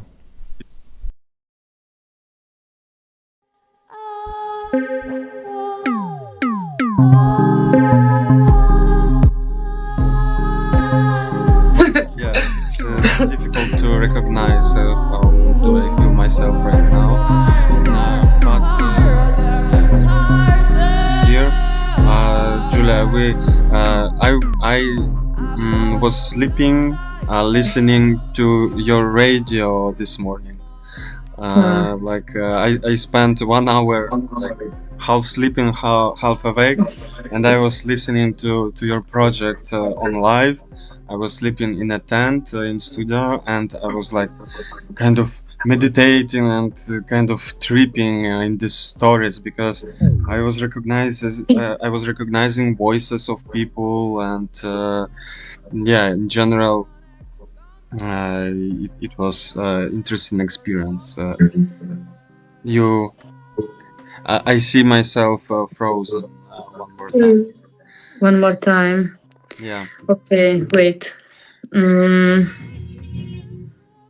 I'm gonna try to re-enter. Do you think it's connected? This I should just. It looks like. Yeah. Just keep your phone on the conversation without input. Yeah, but anyway, tell us a little bit. How is your day? How do you feel today? No, I just arrived in Ljubljana, so I'm just from the flight. Happy to see Julia. I don't know, a bit in between, this state. The state of transition. State of transition, which lasts for 3 years already for me. Exactly, and this is also the point. And also, I think there is also the connection of our tents on green screen today. That, our present is so unstable and unpredictable that everyone should have his home in a pocket. Oh yeah, or at least in imagination. Yeah, at least in imagination. Yeah. Yeah. Some impressions from my flight. I was. It was Serbian Airlines, and I left the book that I was going to read at home, so I read a magazine. This like plain magazines, where you can read about different countries. There was some nice articles about Lisbon, Budapest, Ljubljana, and among others, one article dedicated to the Peter the Great. The Russian emperor. The big article was on the topic with promo. It was a promo material, a big article about Peter the Great, how he traveled across Europe and learned everything from European countries. Especially he liked Dutch imperialism, so he stayed in Denmark for a long time. Yeah, it was a trip from Amsterdam to Belgrade. An omen of also what you're gonna... Oh yeah, advertisement of Russian imperialism in the plane. And very sad. I was really upset, but I read that article from the beginning until the end to figure out what's going on. And it was mainly about his greatness and how he was interested in Europe, and then brought all his experience. Also an interesting moment that during his stay in Amsterdam, he attended different exhibitions, museum, and executions. Of course. That was on his program. Very accurate. Yeah. A big part of being empire. Yeah. Well, maybe this can be also a connection because we are here in Ljubljana. I arrived yesterday. It was not the Serbian Airlines. It was something else, like Tanzania, I think. So the green one. And tomorrow is gonna start. Actually tonight there's gonna be the starting of the exhibition of Nuram about her project KRAKOW Inception, and it's gonna be like all set up in the Axioma headquarters. And tomorrow there's gonna be the main conference at Kino Siska. I don't know how to pronounce it. And there will be like different people. Also, the Void will participate, and you're gonna be part of the Void program. Yeah, that I'm very happy. Yeah, and I don't know. I think I read your text. I saw some of the rehearsals, so I think maybe it's nice. Or if you want to share like a little bit about it, or I don't know. Also the making of. I don't know. I feel like it's because I met you in Rome, I think 2 years ago. Yeah, at the conference about the visuality of violence. Exactly, it was a different era. I was still in KRAKOW, and I remember I just went for this conference, and that was the first time I listened to your research. So I feel like it's still going on from there. Yeah, that's true. Actually, our performance tomorrow will be recorded and it will be streamed on Twitch, right? Yeah. During it will be live. Yeah. So maybe I won't make a spoiler, but I can say that it's a continuation of my ongoing research project on visuality of violence, and it started.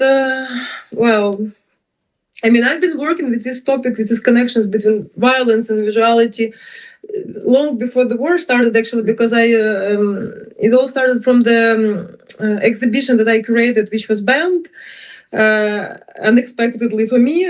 So I was curious why people find certain images intolerable to such an extent that they, censor exhibitions. So I started my research on the banned exhibitions in Ukraine, and I conducted a series of interviews with people who initiated the censorship or prohibitions or even attacks, and many of them told something which was very unexpected to me, that they felt themselves the victims of images, that they felt as if they were attacked by the images.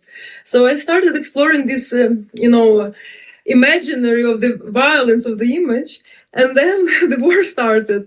And I felt exactly the same. I felt that I am insulted by the images, which was very strange also because, I mean, you remember, Gleb, probably when the war started, all we did was like sharing images of Russian atrocities, hoping that once the world see what's going on, it will stop. And I'm thinking about that now, that it's something that probably kind of, it seems theoretically obvious that images, of atrocities doesn't stop atrocities immediately. But when it happens in your own experience, it always comes as a shock. You kind of cannot believe it. That, you can think about it, but you cannot imagine that the whole world is looking how people are being killed in a terrible ways, and it's still going on. And then you kind of discover that the world is not like you imagine, right? So, and that was the starting point of my research, because this shock, this revelation, which was my personal shock, my personal revelation, that everything is not like I imagined, that, that world functions a bit differently. So I was trying to understand, because on one hand, I realized that we're all doing that, we're all sharing those images. And even now, in the third year of war, when we already know that it doesn't help, we still do that.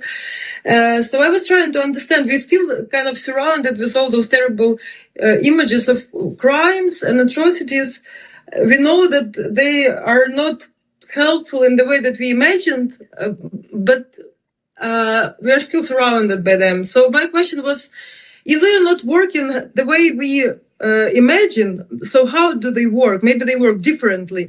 And my first things that I tried to reflect, because I felt that somehow in a very tricky way, I feel that I am kind of insulted by the images that I want to share with the world, with the images that I want to share as a weapon as a tool to bring justice. In the end, they somehow hurt me, not the aggressor, those who commit all those terrible crimes, kind of, it seems that they're completely immune to this. Because I feel they're not just immune to the image, but they're immune to the violent act. Exactly. So my first text was about that. My attempts to reflect on what's going on with me. If Susan Zontag's question was looking at the pain of others, so my question probably was what does it mean to look at your own pain through the images? And what? Yeah. So how do the images work on us? Not on us who are already kind of under attack. But then, the more the violence go on, the more my research develops in different, also quite unexpected dimensions. So this piece that I'm going to present tomorrow, it will be about another strange thing, about how modern hybrid war appropriate the marketing strategies and advertising strategies, and how the images of violence function in a way as an advertisement of violence. Yeah. So. Yeah, interesting. I also you kind of asked the question, why do people still are sharing all these images if we understand that it doesn't help in a way we wanna it to help, but we still do it. And I have a feeling that for us in this contemporary era, this move of sharing the image is equal to say something. We are talking, we are shouting if someone beats us, and we are Spreading the images if someone attacks us or invades our country. Yeah, Of course, interesting. of course, because we still believe that probably someone doesn't know what's going on, or you know, probably someone somehow is still not aware. But unfortunately, it's not like that. Everyone is pretty, you know, perfectly aware what's going on, and that's the thing. And I think one of the reasons why it doesn't work as we suppose, because when we're sharing all those images of atrocities, we rely on certain consensus. You know, we believe that there is a consensus that what's going on is a crime, that it's a bad thing. Yeah. And there is no such consensus. That's the thing, and that's a terrible thing to realize. That the same images that is obviously for us as you know, for us it's obvious that there are evidences of the crimes. For other people, there are probably, like for Russia, for example, probably there are evidences of their greatness and power, in a way. Mm-hmm. Or for other, you know, people who are still outside of the conflict, probably that's a sign that they should be very cautious not to, you know, make Putin more angry. And, you know, there are so many shades of meaning that can be unexpectedly read into those images. It's not obvious at all, unfortunately. That's what I also, you know, realizing, and it comes very kind of unsettling. Yeah, but do we have any alternative for like sharing scary images? Well, I think that yeah, as I said, it's. I mean, it's already Benjamin said that the photographic image is always unavoidably ambiguous and uncertain. So the words what matters. So I think, you know, how you frame it is very important. It's we cannot rely on the images alone. We also need to create the meanings for them. And we have to work on these, you know, communities of the shared meanings, which are being dismantled at the moment, you know, for many reasons. Mm-hmm. And that's probably the task. And of course, another thing which is crucial, and it's difficult for me to speak because it's not my kind of field of expertise, but I think, you know, for the images of crimes functions as evidence of crimes, there should be a real legal action, which we, for some reason, don't see until now. And that's the thing, because if the violence, if the murder is happening and the murderer is not punished, then what does it mean? Then probably it's not a crime if it's not punished. Yeah. And that's the framework that we really need, the legal framework, mm-hmm. I think. Otherwise, we're, you know, I would refer her to this Nicholas Mirzoev theory of visuality when he says that visuality is actually a tool for power. You know, when you establish a power, then you kind of make your power visible with the help of images. And that's what Russia is doing now. It establishes, as Putin says, new world order. And the images of violence are proof of that new world order. That's the world order which is coming, the order based on pure violence and force. And that's a proof that they can do that. And it's working. Surprisingly, people are really scared and they really buy that. You know, that if you make Putin angry, then probably he will do something terrible for you. So instead of being an evidence of a crime, those images, while we are not acting on them in a legal way, properly, turns into the evidence of power, of unpunishable power, which is terrible. So the task is, you know, to create meaning, to create consensus, and to create a proper legal response to that. Yeah, and so I don't really know to communicate in a more complex way.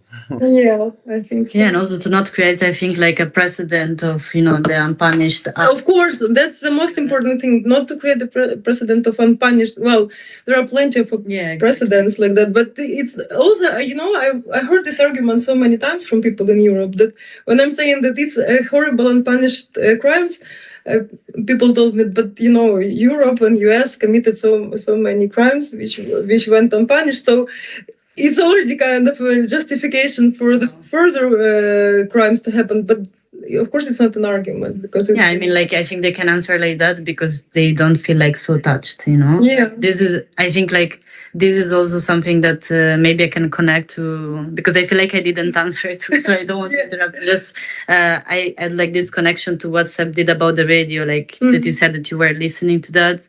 And actually I'm really happy because it's, I don't know, a project that I started, and I started to feel connected to this war in a different way when I started to live in Krakow, so in Poland. And for me, this was like a turning point because, of course, like war started in February 2022, and I was still in Milan.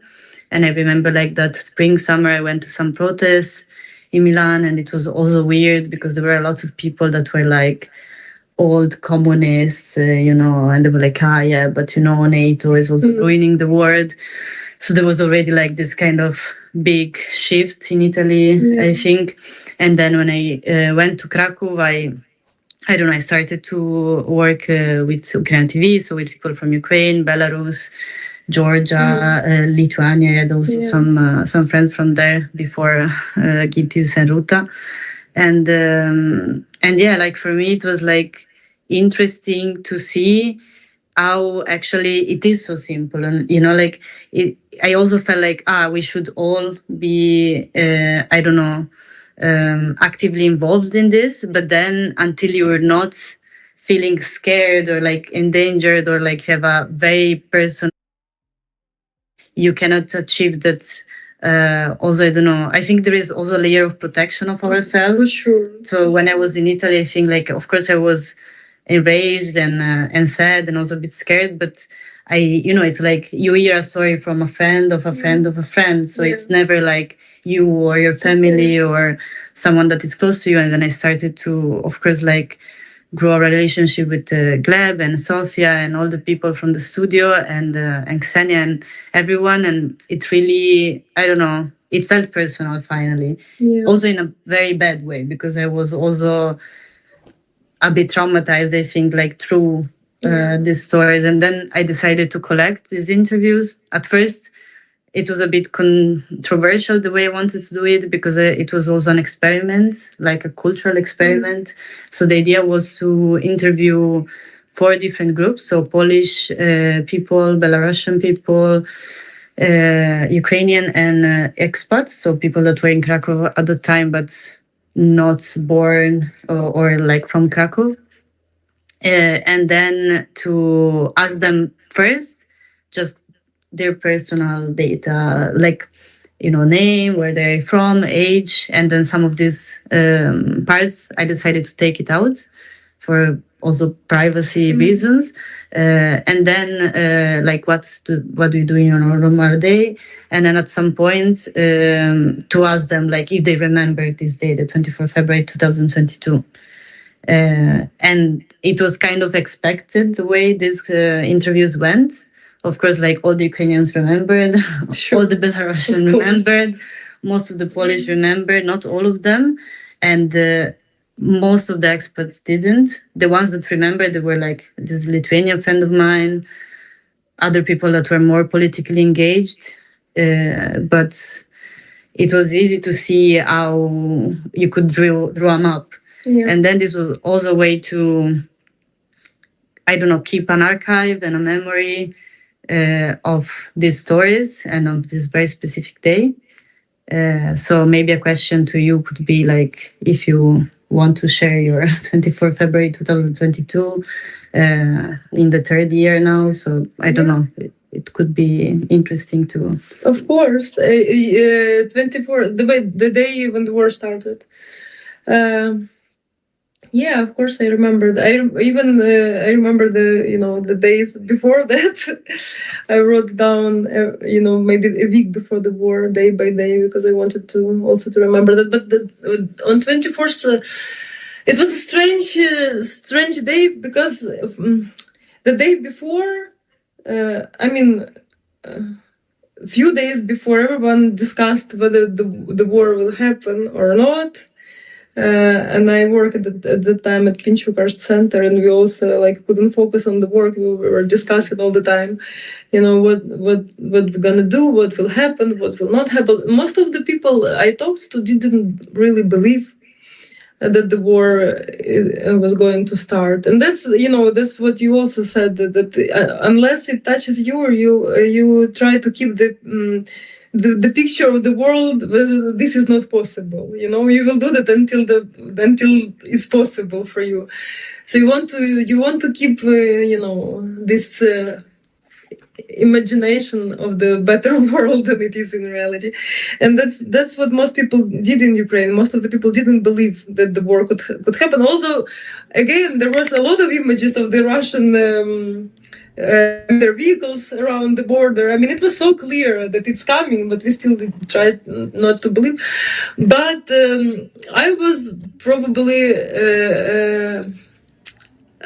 I mean, I probably was among those people who were the most, like, how to say that, not prepared, but I thought that it's really could happen, because I had dreams about that. Before the war, I had dreams that the war is, and like that the war is happening in Kyiv. I had the dreams like recurrent in many forms. In one dream, I saw that I was looking through my window in my Osokorki apartment, and I was looking how my neighborhood exploding, and then at some point the rocket like flying into my window. Another dream was like that everything in Kyiv there are fights, and we are trying to escape with my daughter, and we run into some train station. So I had these dreams, and I was telling my friends that I think the war will happen in Kyiv, because I had dreams about that, and they were laughing at me. But in the end, when we were the day before the war on 23rd, around the New Year, I ordered a bed for my daughter, because she slept with me, and then we decided that she's old enough to have her own bed, so we were choosing very nice bed. It was a bed in the shape of a cloud, and we ordered it around the Christmas, and we were waiting for that bed for a long time. And then on 23rd, finally, it arrived. So it arrived in dismantled form. So it was like a Kia style.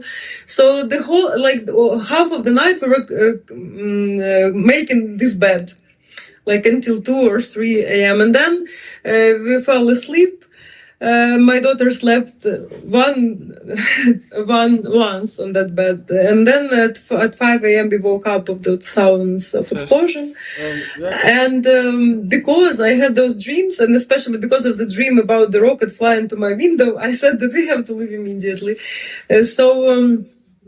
And I was really like pressing to do it as fast as possible, because I was afraid that it could happen as in my dream. So we took this suitcase, a little hand luggage. Yeah, I'm still traveling with it. It's here. Little suitcase. I only took my documents and my daughter's Elsa dress, because we thought that maybe we should take something nice with us, and you know, some very basic things like my diplomas, or also I took some remains of the food from the fridge, and we went out of our apartment at the Sokorki without any plan what to do. It was just, you know, we have to move somewhere, and we didn't have a car, so my partner suggested that we have to go to the subway. The subway was the entrance was free for some reason that day. It was free of charge, and it was almost empty. The streets were empty, and it was such a nice weather, like early spring, a little green grass around, very silent, like after the new year, you know, very silent. No one is rushing nowhere. Warm. And we went to the subway, and in the subway we couldn't also decide where are we going. So I suggested that we have to go to the Zhytomyrska, because it was the like the last station, like far western station of the Kyiv, because my idea that we probably have to somehow, you know, reach the Polish border. And also just before the war, I read a book which was called All Invisible Light. It was the book about how the Second World War started in France. In the beginning, and the first chapters was very similar to my experience, because it was all about how people discussing whether the war will start or not, and most of the people didn't believe. And then suddenly the war starts, and no one is ready. And the main heroes is a blind girl and her father, and they're trying to escape Paris, which already kind of bombed or attacked, and nothing is working. So the trains are not going. They cannot buy the petrol. They cannot they cannot get the car. So they are walking. They are walking to some village or something. So I also had this picture in my mind, and I imagined that maybe we will walk. So that's why my suitcase was really small. Also, we took some stupid things, like we took a hammer and a knife to fight with enemies, just in case, a rope, a candle. Yeah, some strange collection of things. But in the subway, my partner convinced me that we have to go out at Vydubychi station, which is a bus station, because his idea was that we have to go not to the border, but somewhere outside of Kyiv, to some smaller, probably to Obuchiv. He wanted to go to Obuchiv because his grandma was from Obuchiv. So we went to this bus station, and then we didn't have cash. And all the cash machines didn't work, so we couldn't buy tickets. And I don't even remember if it was possible at all. So there were lines of people, a mess. We couldn't find any bus. So we were hanging at this bus station. A lot of military vehicles were moving around, and the sounds of explosions. And also it was scary because it was unclear what's going on. Another impression from the first day, that when the war started, of course, the first reaction that I opened my phone and started checking internet, what's going on. And, there was at some point, there was some note from the government that the war has started. But besides that, there was almost no information about what's going on. And that was such a strange feeling, that at the moment when you need the information the most, the whole information system doesn't work. I mean, you can get any hints on what you should do, where you should move, where is safe, where is unsafe. Yeah, it's like massive collapse of infrastructure. Massive collapse, yeah. Infrastructure, technical infrastructure, informational infrastructure, governmental infrastructure. Yes. It's like everything like that. Yeah, and it was the first time when I felt that, that my belief in the internet is illusion, it's not but in the end it's like you need to the internet doesn't work. Actually, the information the whole information space doesn't function as we supposed it should function. So we were at that bus station. We couldn't figure out what to do, and then we saw some bus, a green bus. It was staying a bit aside, and a lot of people around them. So we went to that bus just to ask, and figured out that it was going to Izmail. And Izmail is a city on the Romanian border. I knew there is a border on the Danube River, a border between Ukraine and Romania, close to the Izmail. I knew that because few years before that, I curated a performance by Maria Kulikovska, Ukrainian artist. The performance was called Raft Crimea. And the idea was that she was, because Maria was from Crimea, which was annexed at the time already. So she created this performance where she lived on the raft called Crimea, like she created her own Crimea on the raft. And then so she lived on this raft in Kyiv, in the Dnipro. And then the idea was that she has to move on this raft down the river, down the Dnipro River, then to the Danube River, and then try to cross the border with European Union, which is the border in Izmail, actually. So we traveled with that raft with Maria. That's why I knew that. And then, so first we did it as a performance, and then it happened in reality to me, because in the end we took that bus that went to Izmail, and we traveled to the same actually border on the Danube River. We came there at night, And I remember the people in Ismail. So there was a curfew, no one on the street except us. We were waiting for the morning to come, but at some point the only car was passing on the street. We got that, and it was a taxi driver who went home. But we asked him to bring us to the border, and he agreed. And he was looking at us as if we were insane, because he said, "Why are you going to this border during the night?" We said, "But the war has started, don't you know?" And he said, "Well, that's your problems in Kiev. We won't have it here. We are peaceful people. Nothing will happen here in Ismail. We are not even Ukrainians. There are 20-something nationalities living here, so that's your people in Kiev provoked it somehow, and that's your problem." So yeah, he was looking at us as if we are crazy. But he brought us to this border, and somehow we managed to cross it during the night. We were crossing this river, and it was, like crossing the sticks, very strange experience. So that was the day. Wow. I mean, thank you for sharing it. Yeah. It's very, I don't know. I feel like I shouldn't say this because it's not my story, but it's always like, I don't know, intense to hear this.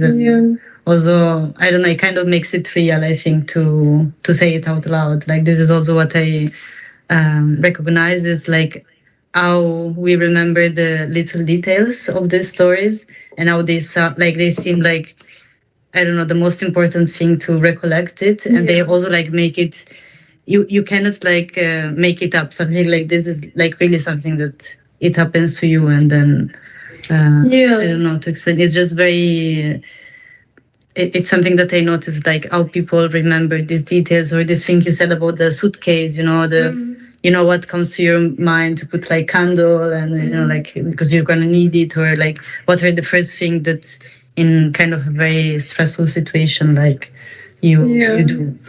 So yeah, of course I remember every single detail.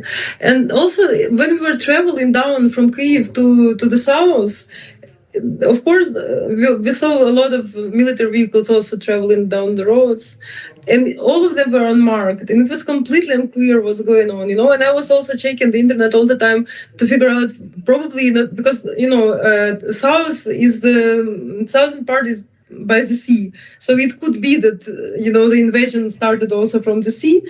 And the whole way that we were traveling, I was afraid that probably we arrived to the already occupied territory. And there were no information at all about that. What's happening in Odessa, what's happening in Kyiv. So we were seeing like rockets flying, some military vehicles traveling down the road, but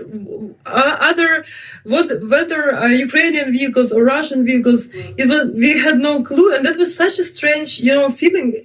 And yes, you said, I thought that it's a collapse of the whole systems, but later I realized that probably it was not, it was a transition to the state of war, because the way how the information space worked that day is the way how the information space worked during the war in general, It's complete uncertainty, and it's, it's just... It's mimicking the way how it functioned before the war, but in reality, it's a completely different structure at the moment. It's information space which functions not to inform us, but to deceive us. And to intrigue and to keep attention, and that's to intrigue. To intrigue. Yeah. For example, there's the blurred videos of rockets, like places where rocket hit. Actually, like I understood that actually it doesn't work, and a lot of media were making this blur only to make the picture uncertain, so people would feel more emotions because of this feeling of unknowing where exactly this rocket came, and they're calling parents, friends and stuff like that to check where finally it fell.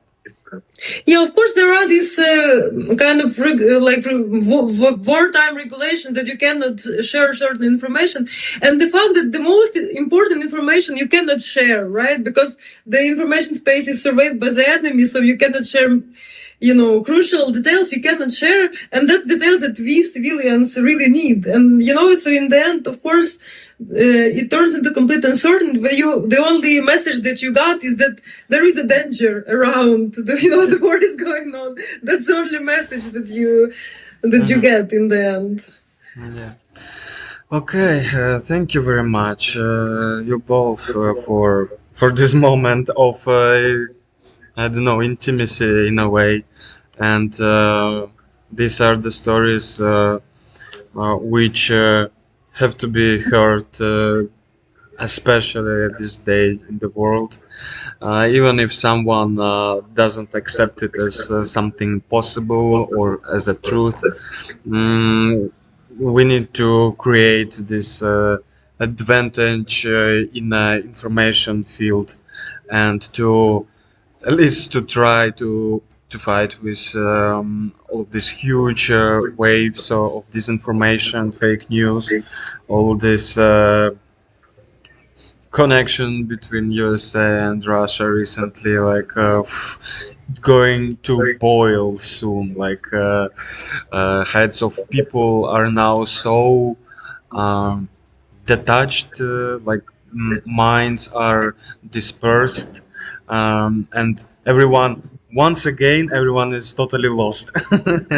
Yeah, but I like to end up on some optimistic note. I hope, because really Russia invests so much money in the in its disinformation campaigns, especially recently. We're gonna be flooded by the really shit way of fakes and everything. But probably that's a sign that that's it's only its last hope. Probably it's a sign that it's becoming weaker and weaker, and the only thing it can do is just to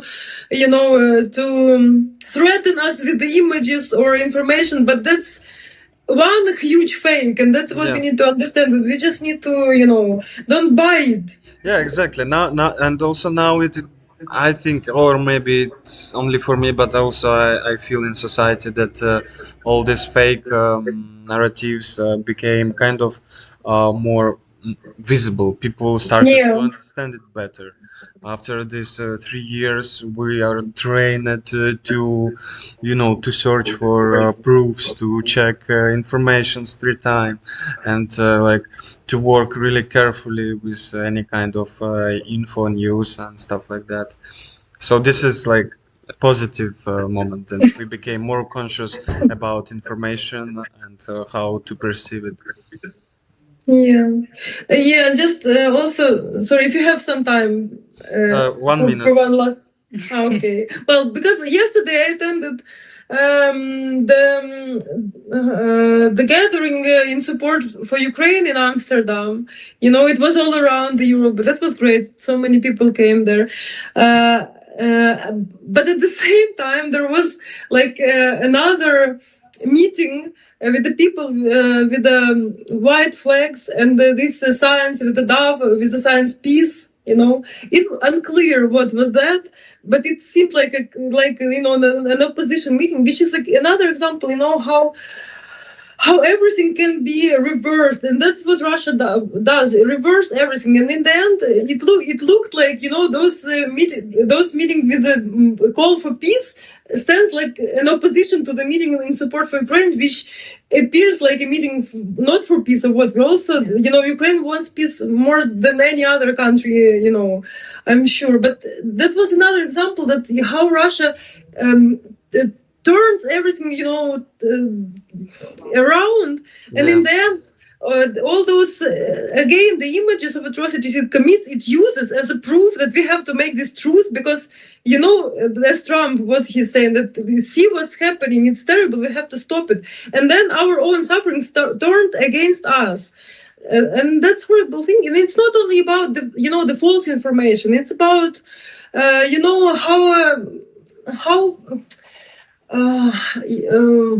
how to say that, it's not only about the deceiving us, it's about playing with our desires, because we want peace, of course.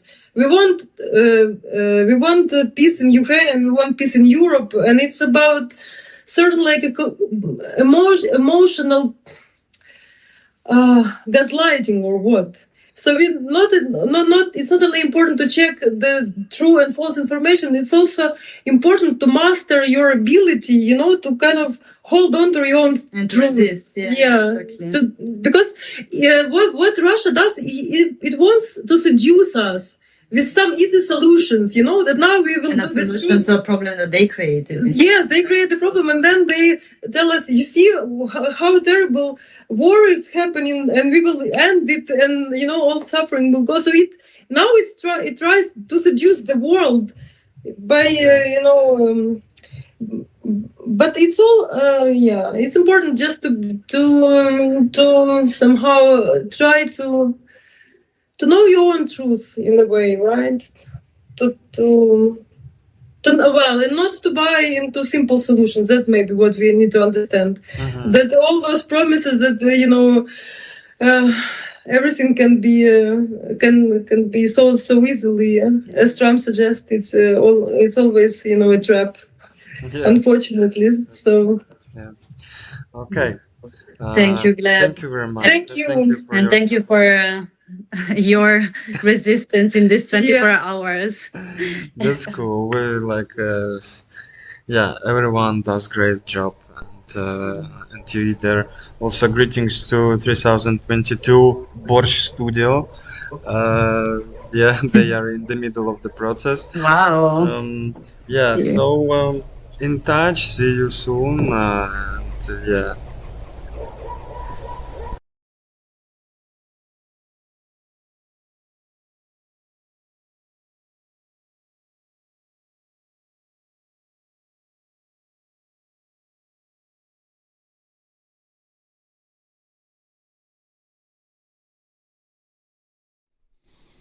Check. Half of myself is present, half is transparent. As I try to be transparent during my life, I'm not lying too often.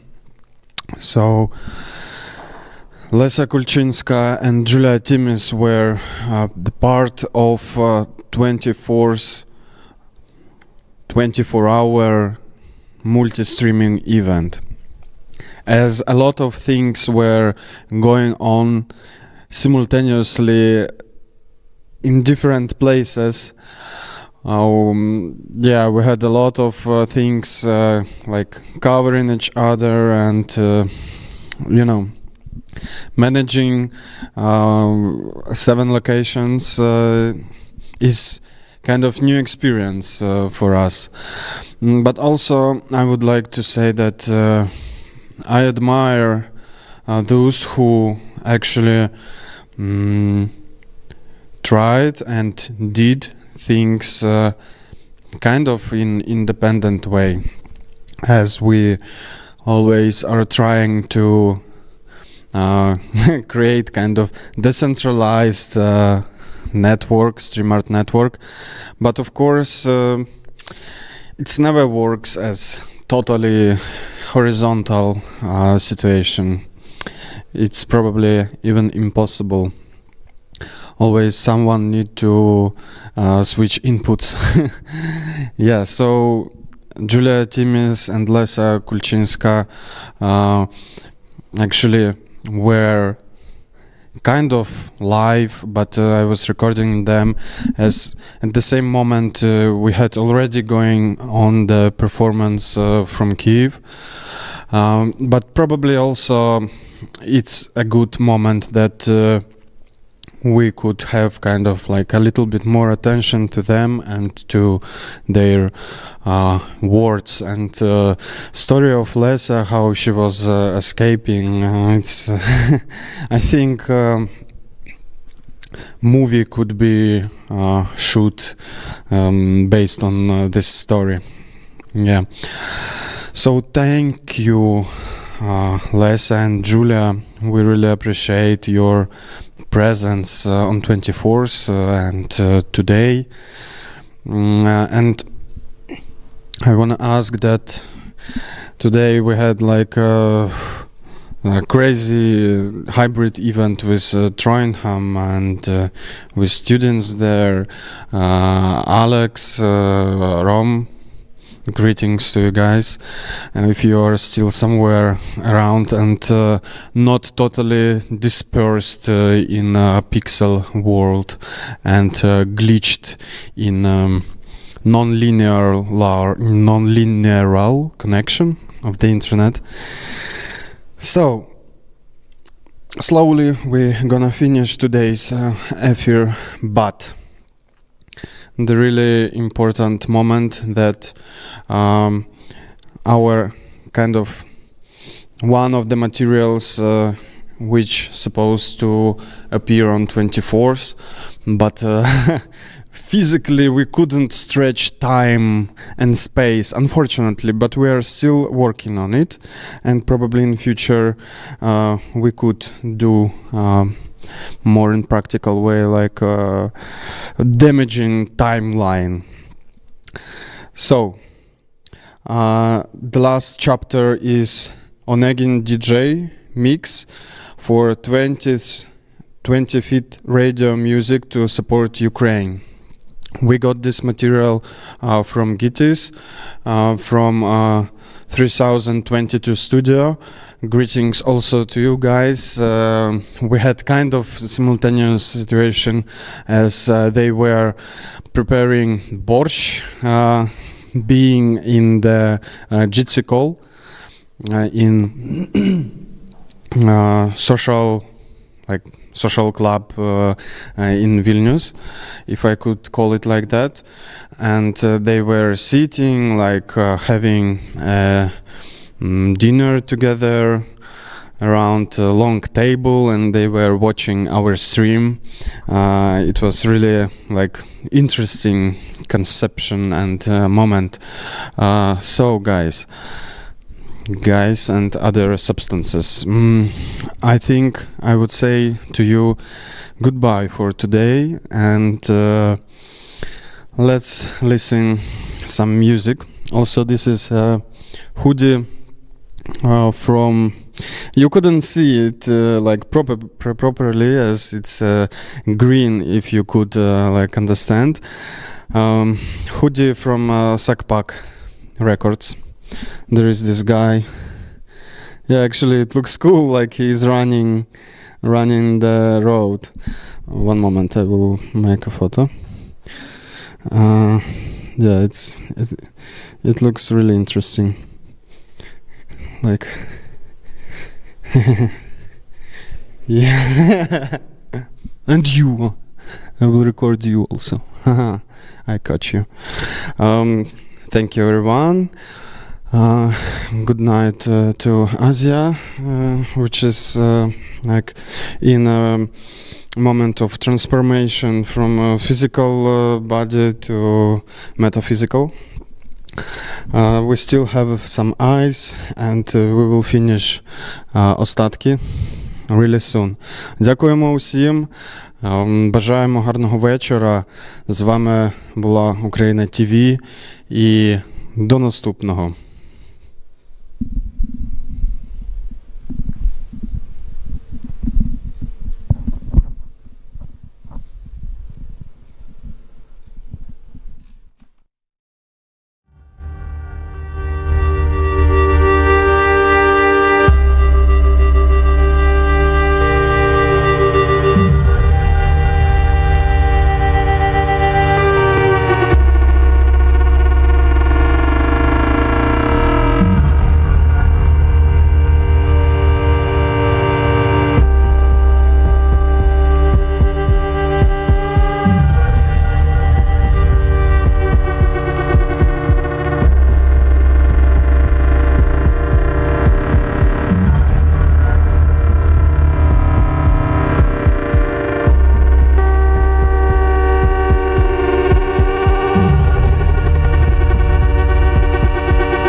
It is hard to put into words what exactly we witnessed today.